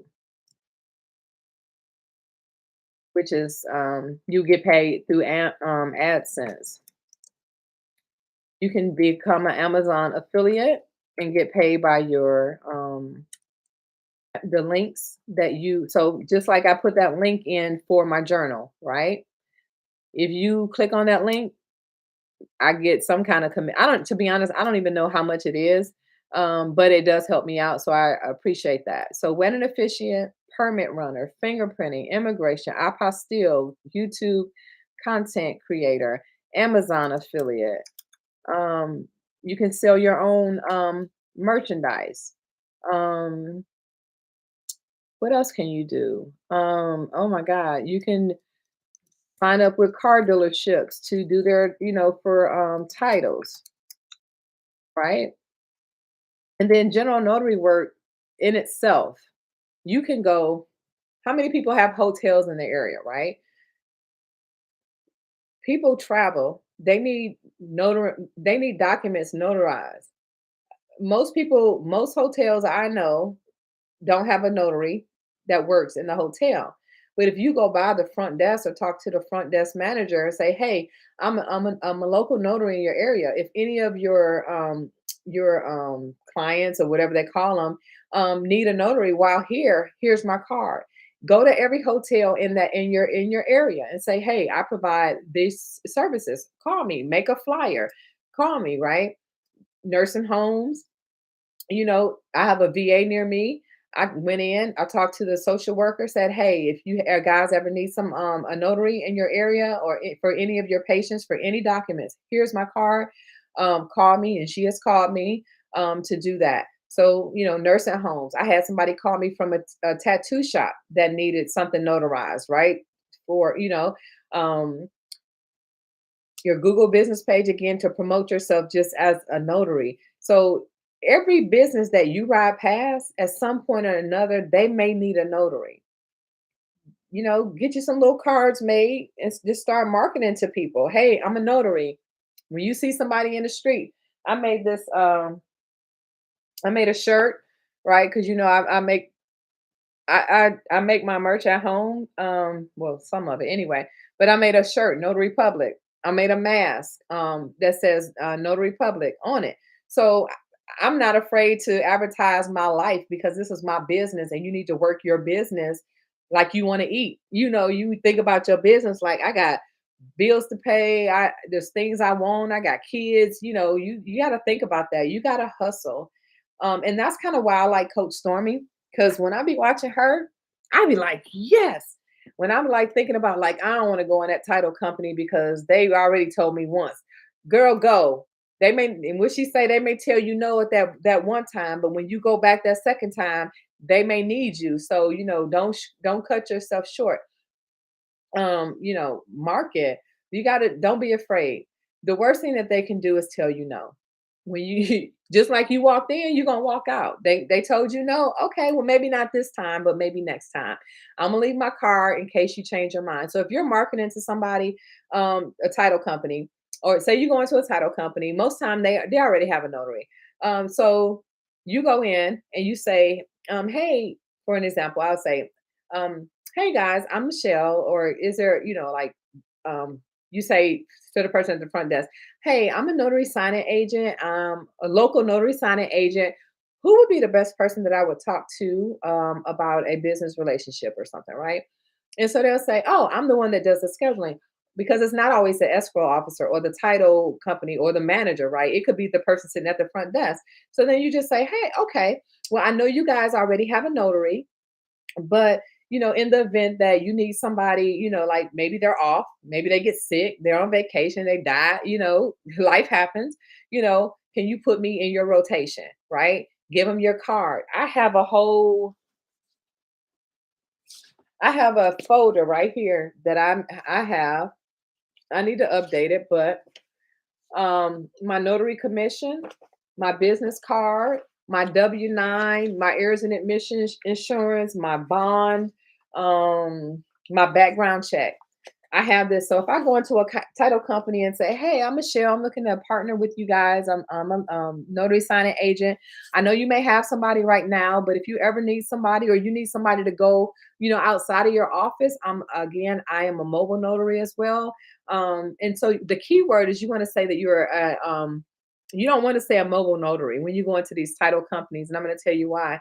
But you want to say I'm a signing agent, or I'm a loan signing agent, and I'm willing to travel for you. So here's my information, right? You got all your credentials, so they know you're serious. Like, look, I got insurance. I got my bond. My background check is good. My W-9 is in here, so you can pay me. My commission is up to date. Like, my business card is in here. If you got a profile, put your profile in there. And they're like, oh, she ready. And I put it in one of these color folders and not like a black folder or a manila folder or whatever, because they'll be like, oh, when they get ready to use you, right?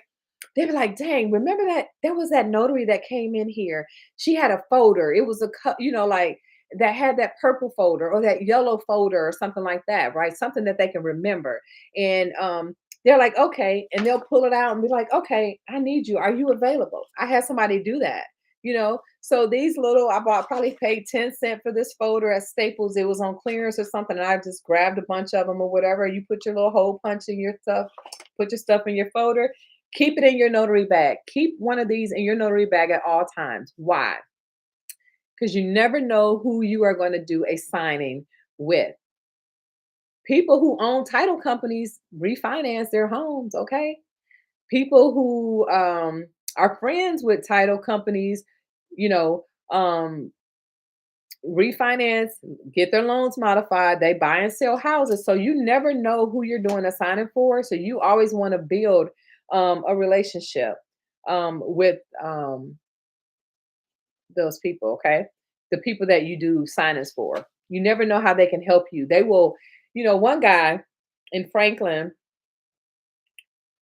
$1.5 million home. Nice, nice, nice home. Doctor made something stupid like $50,000 a month or something like the income. Wife was a straight, she was so down to earth. She was one of the ones that was really down to earth. She was so cool, but she, had her Louis and had her Gucci, like just housewife. They had just had a celebration for their daughter graduating from, and they had all these pictures. And I mean, but they were very, they were very down to earth. And what I love is that, sometimes you'll go into these really rich home, fabulous homes, and the wives are always snooty. Most of the time they are like uppity, you're beneath them. Let me sign these documents. Don't look at me, don't talk to me, just point, let me know where I need to sign. But this couple here, they were so down to earth. And the guy took an interest. He said, so Michelle, you don't mind if I ask you a question? No, what you got? So do you do this as your, like, is this your main source of income? Yes, sir. I work independently. I'm contracted through this sign and service. And so then he, said, do you like, what you do? So he took a personal interest in, do you like what you do? I absolutely love what I do. He said, I see that you're very good at what you do. And he was like, may I make a suggestion? Absolutely. He was like, there are So there's a service, right? You may have already heard it, right? It's called Next Door. He was like on our Facebook page, there's always somebody needing documents notarized, whether it's for adoption or school papers, school things or whatever. And he was like, they're always in the next door. He said, I would suggest that you sign up for something like that. So he started naming these different services that he thought and making suggestions about how I can build my business. This man don't know me from Adam and Eve, but if you build relationships with people, whether it's your initial relationship from them on the phone, whether it's when you step in their house, because I'm always like, oh my God, your home is beautiful. Thank you for allowing me in your home. Like, that's just who I am, right? Naturally. So I build a relationship coming in. You never know the information that you can get from these people, right? You never know how they can affect your life. I had did a signing for an attorney, and this attorney was like, he was like unlike any other attorney I've dealt work for. He was um, buying two, no, he was refinancing two of his 15 rental properties. Okay, and he didn't want me to really go through a whole bunch, but we sat down and talked. His wife and I, talked, and we were going through the documents. And he was like, "Oh, this point, And my delivery, I was professional. I was on time. I asked the right questions. I gave him his oath, right, before we even got the document signed. And he was like, Michelle, he was like, do you work through signing services? And I said, actually, I do. He was like, well, I have a really good friend that owns a title company. I would really like to introduce you to him.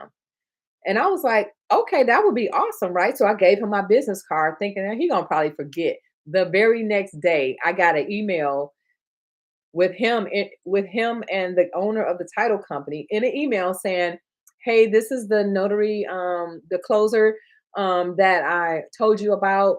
I just wanted to introduce you, Michelle. This is such and such, such and such. This is Michelle." And I was like, "Oh my God, like thank you." I did a reply all, and thank you so very much for connecting us. And so then I took my conversation with the owner of that title company off, so I made that conversation between him and I. And I've been doing business with that title company. That's one of the title companies that I actually work with directly when they need somebody. So you never know. Always be professional. Always be nice. Be kind. If somebody is taking their time, don't be like, don't be on your phone like this while they going through their paperwork. Don't text, don't look at your phone. Have your phone put up, be professional. Again, you never know the people that you will come in contact with. Another example I want to share is that I was doing a refinance for somebody in my hometown. We had a one of my old coworkers. They were really good friends with, um, and also the lady used to work for Stewart Title, and she still has a really great relationship with the manager, like the boss lady at Stewart Title. And she didn't tell me this until after the signing, though. So we got through the signing or whatever, and then I was like, I always ask, all right, so that wasn't bad, was it? That's my line. That's my closing line. So it wasn't bad, was it? And she was like, Michelle, you were awesome. You really did a really great job. And she was like, I just want you to know that I'm really good friends with this lady at Stewart Title, and I'm definitely going to provide her some feedback, on you. Awesome, right? So you never, and I just use that example because you never again know who you're doing a signing for, who you are working for, who you're going to come across, and how you are going to affect somebody's life. When you come into somebody's home and you are nice to them, you never know what they've been through, right? You never know that the husband could have just flat cussed her out prior to they could have had the biggest falling out prior to you getting there, right? And if open the door and you're smiling, hey, Mrs. Davis, how are you? And she may be, you know, feeling like death, you know. But if you're smiling and you're nice to her and kind to her, and you smile at her, that may be just the thing that she needs to lift her spirits, right? So be kind, be nice to people, be respectful, respect their time. But also don't make them feel rushed because you have to get to another signing that you double booked yourself, or you made your signing so close to each other that you trying to rush this person to get done so that you can get to the next one. But what's going to happen is that you're going to miss a signature, a date, an initial, or something, or not stamp something, and you may have to go back, or you may have to send an all-purpose acknowledgement because you missed a stamp. Don't don't overbook yourself. Don't rush the signers. And again, I can't say it enough. Be nice and be kind. Oh, one other last, well, probably not the last, but I'm gonna move on to the questions in here.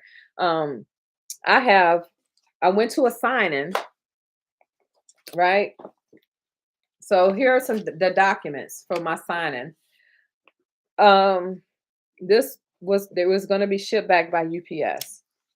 The guy knew that the signing was supposed to take place.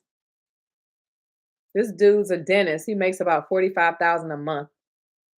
His wife, actually, they're not even married. His girlfriend was in the basement working out when I came to do the signing, and she has documents that she has to sign. She did not want to come out of the basement from doing her workout to sign the documents. In my mind, I was like, what a, like, I can't say what I was thinking. But I was like, "Really? Like you can't come upstairs for 15, 20 minutes to get these documents signed so he can refinance his house." And I told him, I said, I did. I said, because we had a conversation prior to me getting there. Right. And again, it's a relationship that you develop. You know, I was like, "Is she not gonna come upstairs for real?" I was like, "I don't get paid if she don't come upstairs." I'm joking, but I'm serious. Like, now I get paid a trip fee, right? So they'll pay me $45 for going out there and printing the documents. But that was half, less than half of what I would have gotten had she signed. So I'm like, "Man, she not coming upstairs for real? I don't get paid if she don't come upstairs." And he was like, "I'm so sorry. I'm so sorry.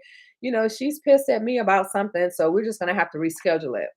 And I'm like, okay. So now I got all these documents that I need to shred, which is another thing that you need to purchase is a shredder. Don't throw these folks' documents in the garbage. You need to shred. It has valuable personal information. You have to shred these documents. So I have a little crate that I put all this in.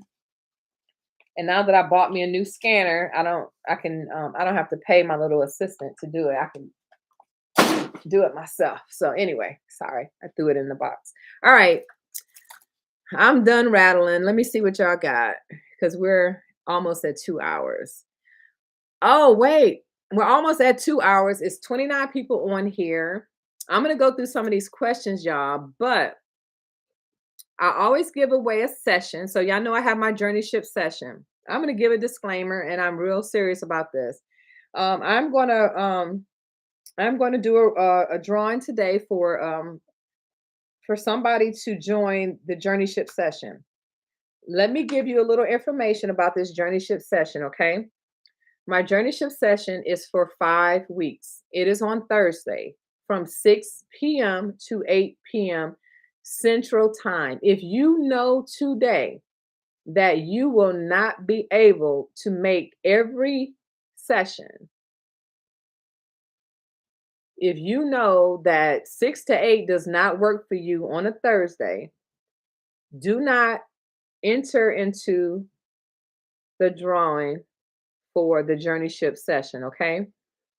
Um, if you win the drawing and I allow you into the JourneyShip session and you do not show up, which means that somebody else could have had an opportunity to learn what you failed to um, show up for, I'm gonna just say this, I'm gonna be pissed. So if you are not available on a Thursday night from 6 to 8 p.m., do not throw out any numbers for this drawing that I'm about to do. I'm very sweet, but I'm an Aries too. So if you know what Aries are, you know, I'm a sweet, dope boss loan signing agent. So I'm gonna give y'all a minute to think about if you're available Thursday for 5 weeks, every Thursday from 6 p.m. to 8 p.m. Central Standard Time. Okay, Central Standard Time. If you are interested, you got to stay on to the end of the live, and then I'm going to do the drawing before I get off of here. Okay. All right. So let me go to some of these questions. So you think about it. CJ, thank you. That's my first money anybody ever sent me in my life on any of my lives. Thank you. I appreciate that. All right. Um, business card, notary commission, insurance. What do you put in the that's right.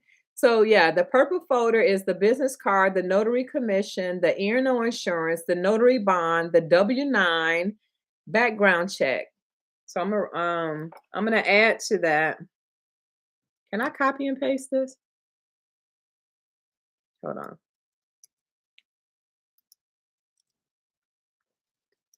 W-9 in the background check. You can add your ID, but I don't. I would recommend that if they use you and they want a copy of your driver's license, I would do it at that time. All right.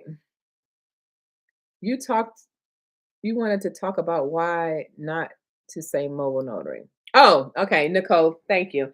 Um, I said I have a really good friend who owns a title company. Um, and one of the things that she loves about me is that I'm just not a notary, a mobile notary. So, have you ever heard somebody say in another Facebook group or something that I'm just the notary, right? So people go out to notarize documents, um, and people ask questions, and they are like, I'm just a notary. So title companies, when you go to them, and this was from her specifically, she says they want somebody that's not just a mobile notary. So if you walk into a title company and say, "Oh, I'm a mobile notary. I would love to work for you," blah blah blah. They're thinking that you're just a notary, right? So for me, for my friend that owns a title company, um, she when she employs a signing agent, she wants that signing agent to understand what those documents are so that you are able to present those documents to the signer. And for that title company, they want you to be able to go a little bit further than what can I um say on the settlement statement, right? Or even the closing disclosure. Any one of those documents, those are the money documents. Those are the ones that's going to tell you what the loan, what the cost of the loan is, right? It's going to tell you all the costs, all the charges that the signer incurred to get the loan, and then what they're getting back or what they owe, right? So if the signer says to you, well, I should have had a lender's credit, um, and you like, contact the loan officer. I'm just a notary, right? Some people would do that. But the lender credit is showing, on the document or on page 2 of the closing disclosure. So you got to be willing to, to work for her, you have to be willing to go dig a little bit deeper into the documents, right? You're not an attorney, right? So she, and they know that, but she wants her closing agent, her notary, signing agent, her mobile notary to be able to go a little bit more into depth than saying, okay, this is your closing disclosure. Now, while I can tell you the closing disclosure tells you that, okay, your loan amount is 500,000, your interest rate is a 2.75. This is what your payment's going to be with your escrow, which is your taxes and insurance. And then this figure at the bottom is how much you're going to get back, right? But as a signing agent, because I know the documents, I know that, on page 2 are going to be listed any lender credits, any charges. Page 5 may, or 4 or 5 may list everything that they're going to pay off, right? I know where to look for stuff, right? Because I'm versed in the documents. I know what these documents are. They don't, a lot of times they don't want somebody to just say, I'm a notary, because they've heard that. People say, look, I'm just a notary. When they start asking questions, where, now if they're saying, now, how did you come to my interest rate being a 3.5? Okay, I can't answer that because I don't know why. Is your credit jacked up? Like, did you got too much debt? Like, I don't know. Ask your loan officer, right? Those are questions that, but if it goes into something that's on those documents, you should be able to tell them, and go into a little bit more depth, not just surface. Oh, this is your flood. So there's a form that's called a flood insurance or flood hazard, right? And so they're going to be like, wait a minute, it's flood. What do you mean flood? Like, we're not in a flood zone. We live on a hill way up in the mountains, and we don't never have to worry about this. So what is this flood form? So if if it's a flood, it says flood at the top, and you're just saying this is your form. They're like, wait a minute, hold up, what do you mean? Right? So you should be able to say, this document here, it just says that if your property is ever deemed to be in a flood zone, that you will be required to get flood insurance, right? It's very unlikely, but sometimes whole neighborhoods are rezoned to be in flood zones. But of course, that's going to require the county to come out and do a whole survey of the area. So they're going to see people out surveying. The neighbors are going to be talking about them rezoning this as a flood zone. It's not just something that they're going to say, okay, 512 Jackson Street, we're just going to call that house in the flood zone, but their next door neighbor's not. But you get what I'm saying? You have to be able to understand the documents a little bit more in depth. So when you're marketing yourself to a title company, I would just say I am a loan signing agent, or I am a signing agent. Don't just say I'm a mobile notary, because then they're thinking that you're just going to go out and notarize a document and you know nothing, absolutely nothing about the documents. Okay, so that's going to help you. Okay, that'll help you get in with a title company. Don't say that you are just a notary. Okay, that's why I am rebranding. I'm changing my business name because right now, my business name is YouSaySo Mobile Notary. But I am more than a noble. I am more than a notary. I am a signing agent. I am a boss signing agent. I am a mentee, a mentor. I'm a mentee, but I'm also a mentor. So, when you think about your business name too, you got to think about how you want, look at the long term. Do you just want to be a notary or a notary signing agent? Do you want to branch off? Are you good in business? Lex, she does Forex, right? So, when you're thinking about your business name, you want to think about all the different things that you can grow at. Just like those 8 streams of income. I literally have like I don't do fingerprinting, I don't do permit running, but I can do the wedding officiant, right? I have money I get from YouTube, affiliate links, merchandise, you know, um, general notary work, um, courier service. Like those things, I actually have additional streams of income, right? So when the signing agent stuff slows down, I can do general notary work. I can do this. I can make a YouTube video. I can do a training session. I can put an online course. I can do personal mentoring for one-on-ones. I can do mock signings. So you have to um, think about what you want to do. Write down your goals, write down your plan. How do you want your business to be? Do you want to just be a notary? Some people just want to notarize documents. Some people just want to be a loan signing agent, but then again, you may want again to do what I'm doing. You want to create your YouTube channel because you want to share your journey, right? You want to share your journey on how you became a signing agent. You want to share your journey, Lex, how you made $50 million on Forex, right? And you're gonna teach me how. No, I'm just kidding. But you want to share your journey and don't think you'll never be able to do it. I never thought I'd have 9,000 subscribers on YouTube. Press record, do your video. There's 1,000 people doing loan signing videos, but it may be that one video that you do that touched somebody. Just like I had that one I quit video that has like what 80,000 views, because people can relate, right? They quit their job. Most of you are in jobs that you absolutely, some people hate, some people just want a side hustle, but you're looking for additional streams of income. You are not watching this video because you love your job. It's 30 people on here.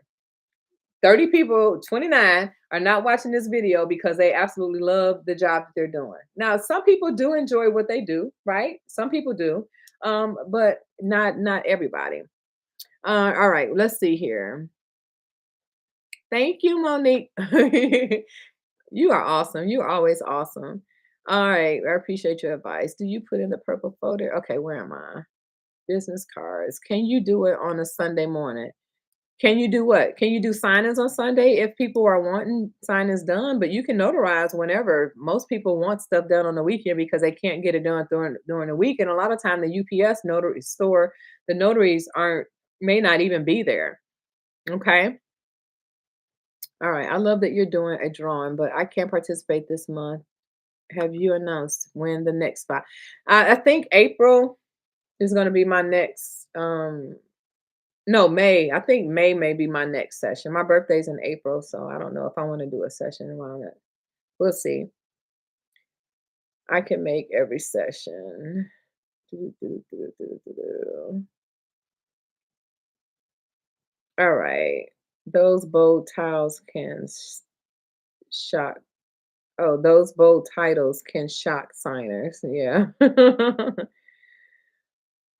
No kidding. Check out this bag chart. I'm gonna check it out too. Inspirational words. Thank you, CJ. I really appreciate that. Thank you. I appreciate my 299. I do. I know you said you want experience notice for your mentorship. Are you my Nicole, in my sessions that I have, um, they're gonna be all new notaries or signing agents. Um, People who are getting into this business. Again, I don't teach you how to be a notary, right? But I'm telling you what to do, right? I told you to look at your notary law, study become familiar with your notary laws, study the notary terms, um, learn how to fill out an acknowledgement and a jurat. If you don't know what that is, Google it, right? Learn, so if you are a I have people who were in my last session that didn't have their notary commission yet. So yes, if you're new, you can join this session. I'm going to teach you what a signing agent is. Again, I teach you what the signing agent is, the consequences of your errors, who's all involved in the process. So you'll know it's just not the signer and the signing agent, right? There's a whole process involved. There's several other people involved in this process. And again, the consequences of your errors, right? We're going to talk about that. We're going to, our last 3 weeks are definitely dedicated to what are the documents, right? How to present them. And then we talk a little bit about marketing, how to market your business. We talk a little bit about your business structure. I don't really get into that, that whole, thing that's for somebody else because I'm not well versed in that. I know what works for me. Um, and then every week, our session is on Zoom, so it's live, it's interactive. People ask questions, so the questions you never thought that you would want to ask about, people actually ask. So you're learning from each other. And if you happen to be a notary in a state where somebody else in the session is in, you guys can partner together and do mock signings together, right? Because you both have the same documents. You can work together. You can network together. I have notaries where if I can't do something, I have somebody I can call. I get a general notary work every day from a city that I live 45 minutes away from. And if I can't do it, I'll call one of my other one of my other mentees and say, hey, are you available to do this this notarization today? This person lives with Blase Splee. I'm going to give you their phone number. I already told them I'm going to pass the information on because if she won't do it, somebody else will. Get you a network of notaries who you can work together with. And I don't charge a finder's fee or anything like that. I believe if you give, you'll receive. Okay. So you do not have to, long story short, you do not have to be a signing agent to get into my training. I teach you what a signing agent is and how to read the documents so that you can be more confident when you have your first signing, right? So you're going to learn that. All right. What else? What did I miss here? All right. Oh, we had 2 hours and 9 minutes. Okay, I'm getting off of here, y'all. All right, let's see here. Anybody else? What is a good time to do a one-on-one? Um, if you go to my website, you can book a one-on-one on my website. But I only have late hours on the website. So text me,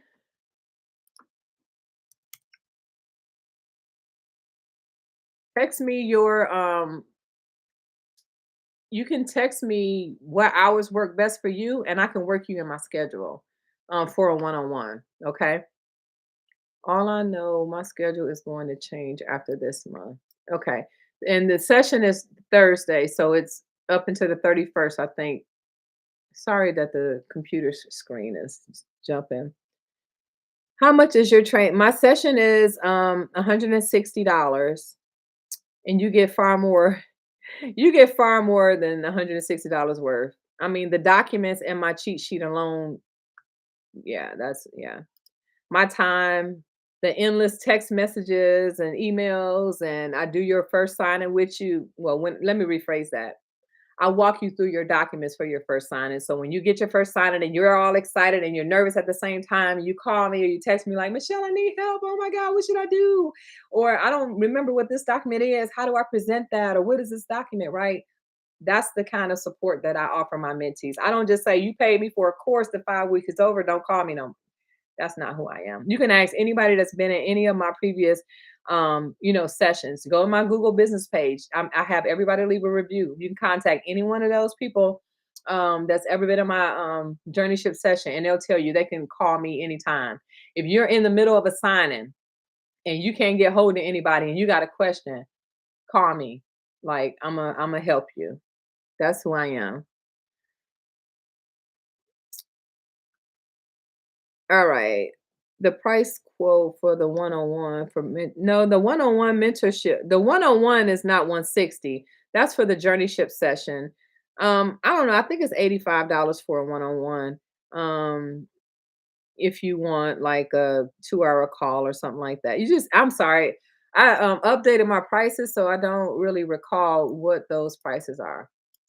Okay, so y'all ready for the drawing? Lexi, you can get in if you're still on because you already got my I usually offer like 2 sessions and I offered already got one gone. So I gotta write down a number. And it's not 12. My favorite quarterback's number, Tom Brady, is not his number. All right.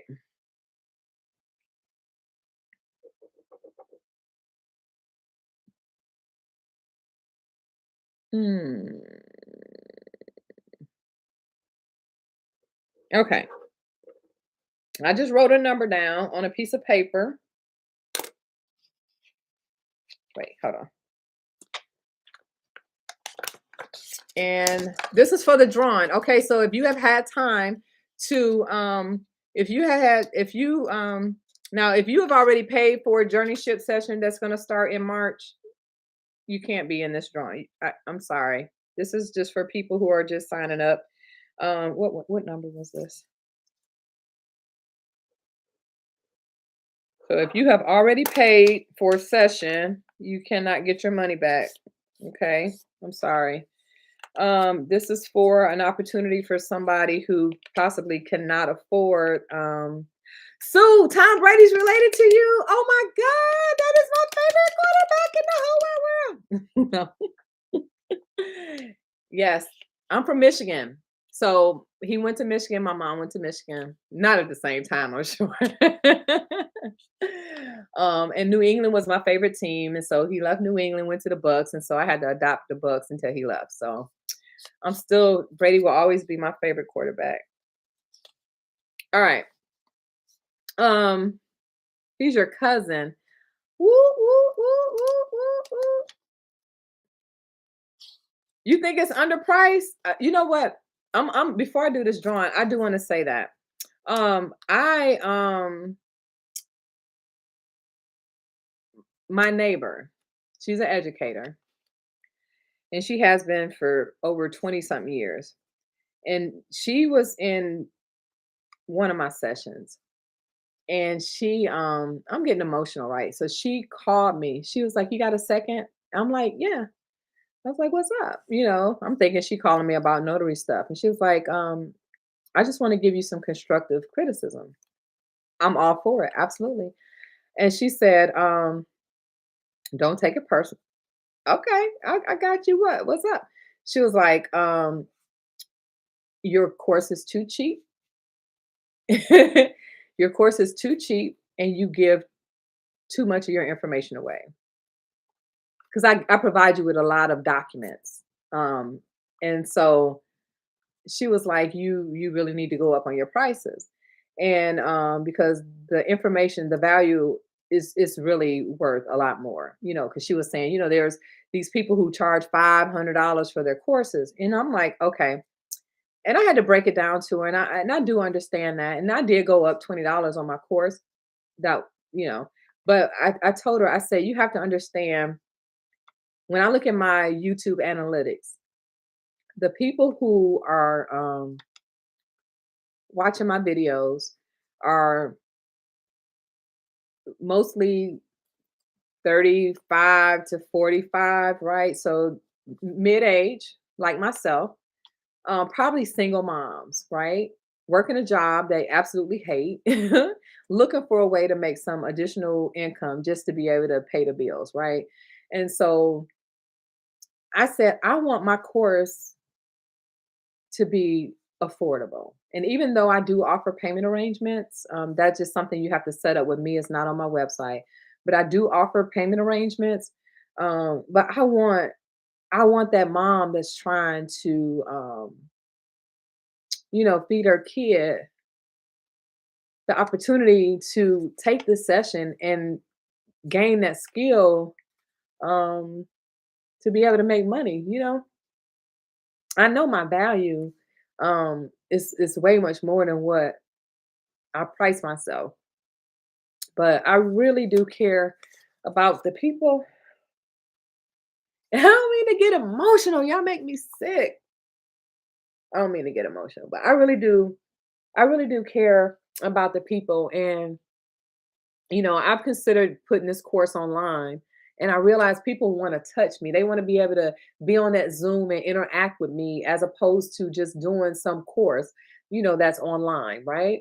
But I am still going to do and put my course online as like an e-course, and have modules, and it'll be me talking. You'll see me, right? I just won't be interacting with you until we do a live.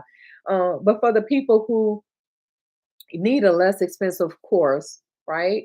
And need it to be on their time. Everybody can't make a Thursday or a Wednesday from 6 to 8 to be on a Zoom.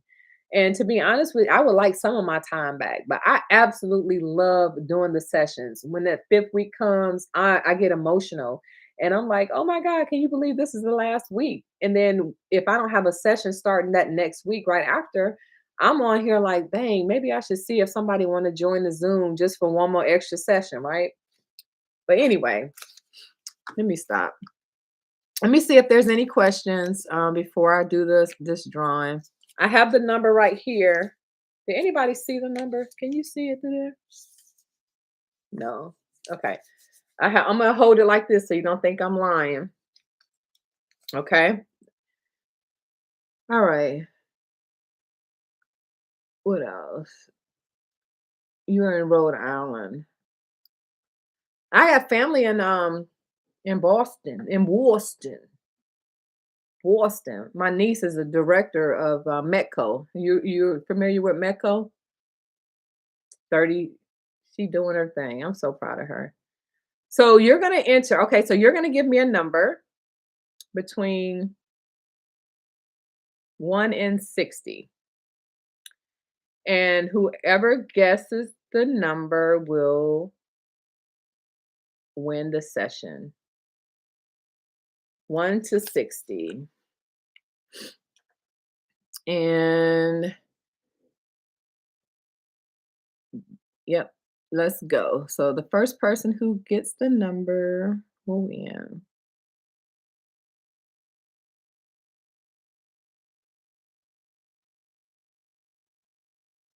You tearing up, Lexi? Thank you.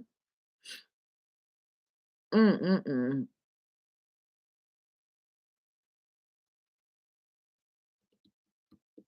Do, do, do, do, do, do, do. Remember, if you cannot join this session, if you're gonna miss a day, do not sign up because the Aries will come out in me. I'm really passionate. I want somebody that's going to be able to attend. All these numbers, I said 1 through 60, didn't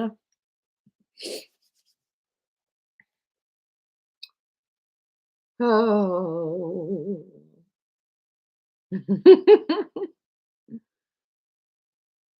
Did anybody put 12?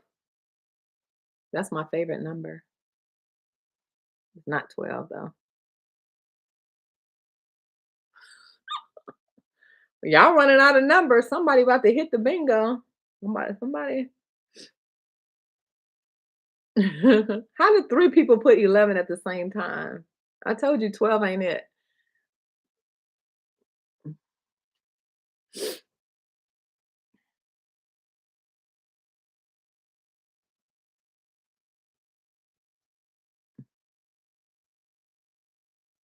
Oh my God. Y'all working for this, honey, because I can't believe I need to go back and make sure. Ah, hold up. All right, stop entering. I see it. I gotta make sure I didn't miss it though, because I missed that one. So the first person that has the number is the winner. Hold on. I saw it, somebody put it in there, but I want to make sure I didn't miss a previous one. I want it to be fair. Jackie Hale. Oh, wait. Here's my piece of paper. See it? Somebody type what number this says. Can you tell? I know my handwriting ain't all that. What number is that? Anybody? Anybody? Jackie! Jackie. Jackie, you listening? If you do not show up, if you do not participate, if you do not share your camera, and you have to share your camera too. Like, I want to see your face. I think it's rude to get on a Zoom and put a picture. I don't want to look at a picture. I got a problem with that. I will ask you to leave my session. So in advance, you have to share your camera. Can you put in the notes? Are you okay with sharing your camera? Yep, 36 was it. I swear I will be there. You're ready. And where you share your camera, which means that I just want to see you like you're seeing me today. Yes, I am ready. Are you going to share out? Yes, I am going to share my camera. If she doesn't show, call me. Should I do another one, y'all? Should I give out one more? You will share your camera. Jackie, email me.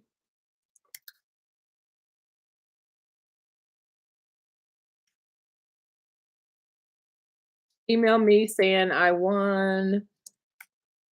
Oh, this drawing is not sponsored by YouTube. I have to give that disclaimer. This is me, all me. 100,000 at least for errors and admission insurance. I've upped mine from 100,000 to 1 million, and it was only a $55 difference per year. So it went from 29 to 34 bucks a month, and I got $1 million now. But 100,000 will work, and that was 358 for the year. Again, it's going to be dependent upon your area where you live. But where error in admission insurance, oh, this is most important. Real This live is going to be posted on my channel. So if you, but how do you, I don't know how to do the, normally, okay, can somebody, if you've done a live or you know how to do this, whenever when my live is posted afterwards, the comments aren't there. Is that always like that? Like, I want the comments. I want people to be able to read the comments. But anyway, So when you get your errors and omission insurance, you want to tell them that you want to make sure that not only are you covered for general notary work, but that you are covered for real estate transactions and your general liability. Oh, you know what? I'm gonna have a power. I'm gonna do a video on. I'm gonna do a video on networking. That's gonna be my next video. I may do that tonight because I'm passionate about that. Let me tell you. Hold on. You see this? Let me show y'all something. Don't laugh at me.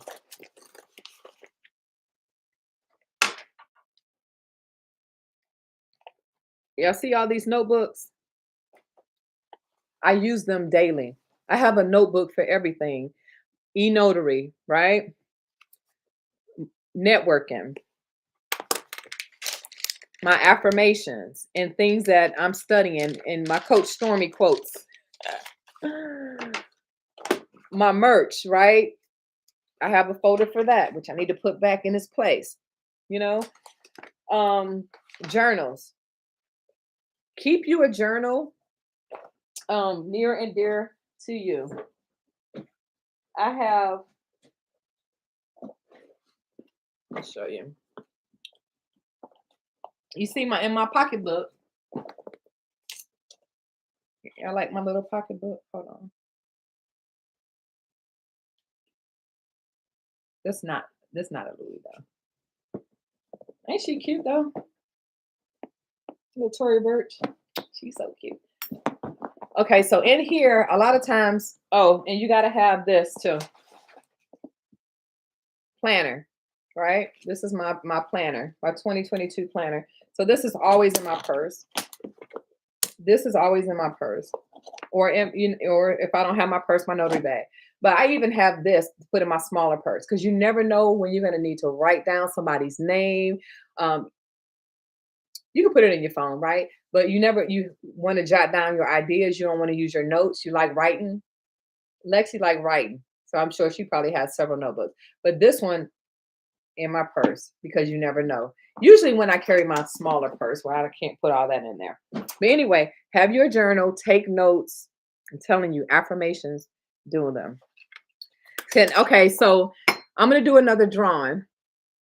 Before I do, oh wait, real estate transaction and general liability coverage. This is what you need to ask them for. When you're doing when you're doing your errors and omission insurance, you want to make sure that you tell them that you need coverage as a notary as well as your real estate transactions and general liability coverage. Because if you just go and talk to somebody and say, hey, I need to get errors and omission insurance, I'm a notary, you're gonna get the same crap you get at the NNA.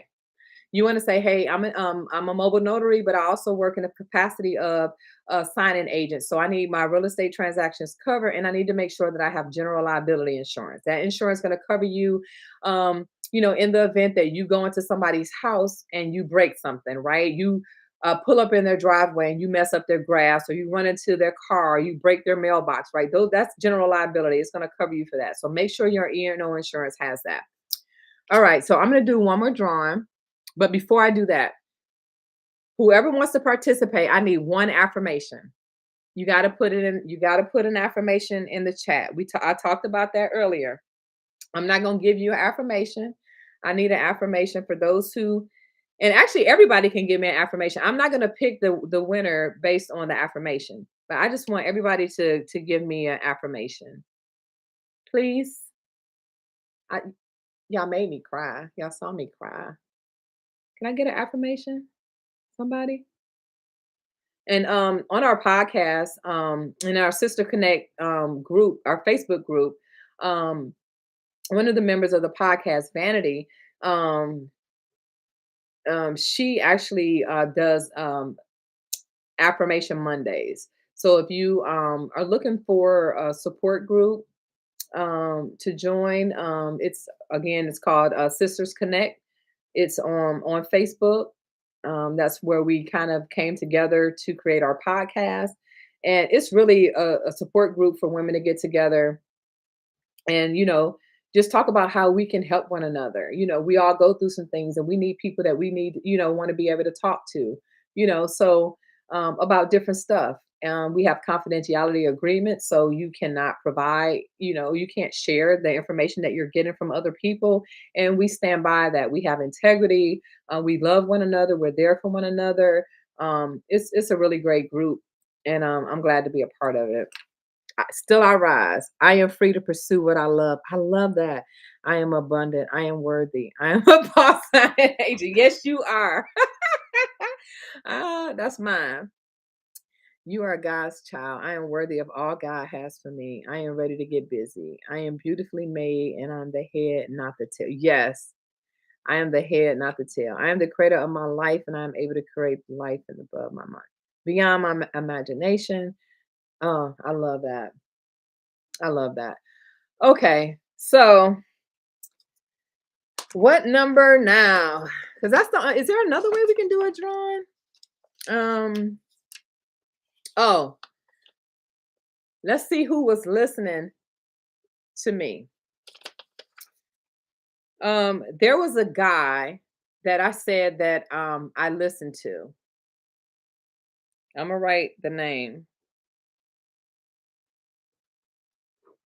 in this live. There was a guy, a man that I said that I listened to. We're talking about inspiration and affirmations and stuff like that. Can anybody recall that? If you can, you good as gold.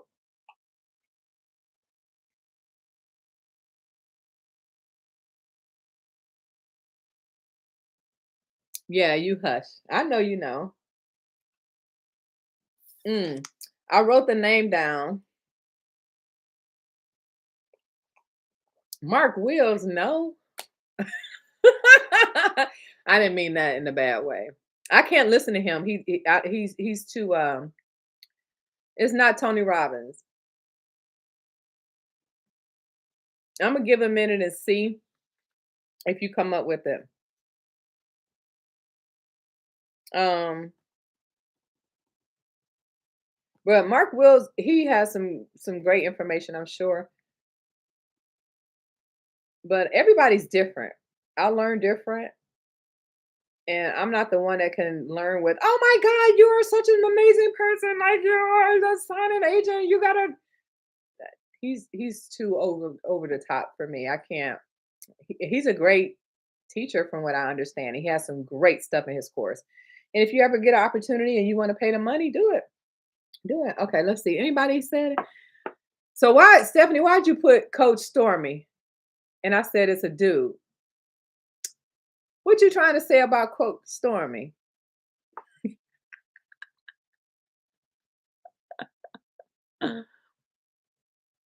Okay, Lexi, put the initials and see if anybody can guess.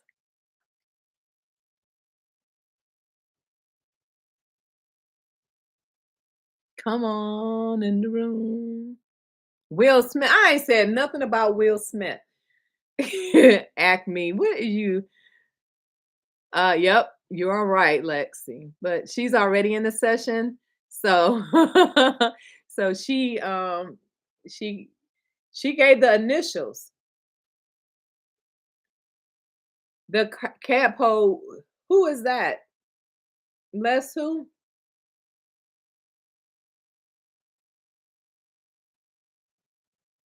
Okay, don't say nothing. If you can't enter, don't say nothing. I need the first and last name. Come on. Natasha, you got it, boo. All right. Are you going to be able to come to the session?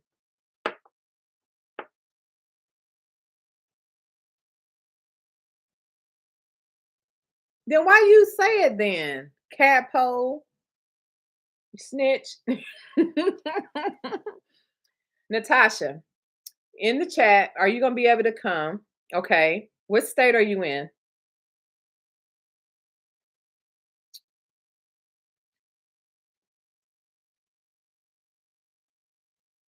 Oh, I forgot also. So for every person that is in the session, I always ask for your feedback on my Google business page because it links to my website. So you only have to do one place. And then possibly a video giving your feedback of the session. If you thought it was crap and you glad you ain't pay your money, to have to pay your money to be on it, but you got something, whatever. I don't care. Whatever your honest feedback is, I want it because that's going to help me improve my JourneyShip sessions. So you're in North Carolina, which is I think an attorney state. Okay. I like to know in advance because um I need to know what I need to have in my session. Okay. So for those who are going to be in my JourneyShip session, so who do we have? Jackie and Natasha.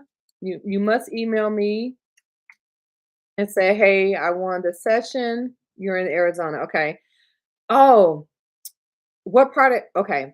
I always like to link my mentees up. So Lexi, oh, where did that lady? I have somebody that's in Illinois, but I forgot the name of the city, and I told her I was going to talk to you to see if you were close because I want you guys to link up. Um, okay, you say so notary at gmail.com. Send me an email um with your real first and last name, your email address, um, and your phone number. Okay. Send me your phone number, your email address, and your first and last name that you want on your certificate. Okay. I don't want baby daddy, a glamour girl 6. I want to know your legal first and last name. You must and are required to share your camera at all times. In the event that you can't show up for whatever reason, I'm gonna be pissed. I don't care what the reason is. I'm gonna be mad. No, I'm not that. Ain't no but. I do want you to take advantage. I don't if you miss a session, you miss a lot. And so um that's the least that's all I ask for in exchange for my free service. All right. Crestwood. Okay. Oh, you know what? Have you heard of is it Crete? Is there something called Crete, Illinois, or something like that? I think that's where she is. My name is Tracy. I've been trying to locate notaries or signing agents in Georgia. Are you aware of any? Yes, email me. Tr- if you're looking for a connection to a notary in your state or a signing agent in your state, send me an email that you say so.notary@gmail.com. In the subject, say um, notary network.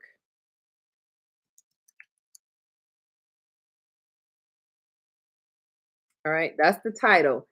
Oh, is that close? Okay, good, because I'm gonna hook you guys up. Um, okay. If you're looking for a notary to partner up with in your area, email me and put in the subject line notary network. I need your first and last name, your phone number, what city and state that you're in, okay, or your tri-county area or your Commonwealth, whatever. Um, and then I will try to get you partnered with somebody. All right. All right. So I thank you all so much for tuning in. For those who have been with me for the 2 hours and 37 minutes, it don't even seem like that long because I absolutely love what I do. And I'm sorry that I'm shaking the table, the desk there, but I absolutely love what I do. So I'm excited about the JourneyShip session. For those who didn't win and you still want to join, if you need a payment arrangement, I am down for working with you. Um, oh look, let me put if you I usually don't ask, but and I'm not asking, I'm just saying if you want to make a donation, my cash app is you say so. I see everybody else do it. I'm like, look, if you want to donate, you can. If not, I do give a lot of information for free. This is like the Journey Ship session, but free, right? But this is just like 1 week as opposed to like the whole 5 weeks. But anyway, it was great talking to you guys. Tonight, the capo, do you know about it? Is it safe? Do I know about what? What are you talking about? Do you know about it? Is it safe? What are you talking about? Tasha, you're welcome. If you can email me tonight, because I'm tomorrow I'm sending out my email for the JourneyShip session. It's a pre-work email that I send. And so I'm gonna have everybody on that email. So I need your information tonight so that I can include you on the pre-work. Yes, pre-work. There's homework. There's every week there's something required of you. So you're not just gonna pay your money and not get nothing. Okay. I believe in educating, all right, and participation. Do you know? Oh, thank you so much. Great live. Thank you. Will do. I keep getting an email about it. Okay. You look like you are spam. So I'm gonna go ahead and remove you. Okay. You tell Tom Michelle Davis in Murfreesboro, Tennessee loves him. And I cried. Tell him I cried. Yes. I cried when I found out he was going to retire. Even though I told my husband in the beginning of the season that this is probably going to be his last year, I cried. Yes. So, y'all know I'm a big wuss. All right. It's 30 people on here. Did everybody give me a like? Did everybody give me a like? No? Okay. All right. Good night, guys. I will post this. All right.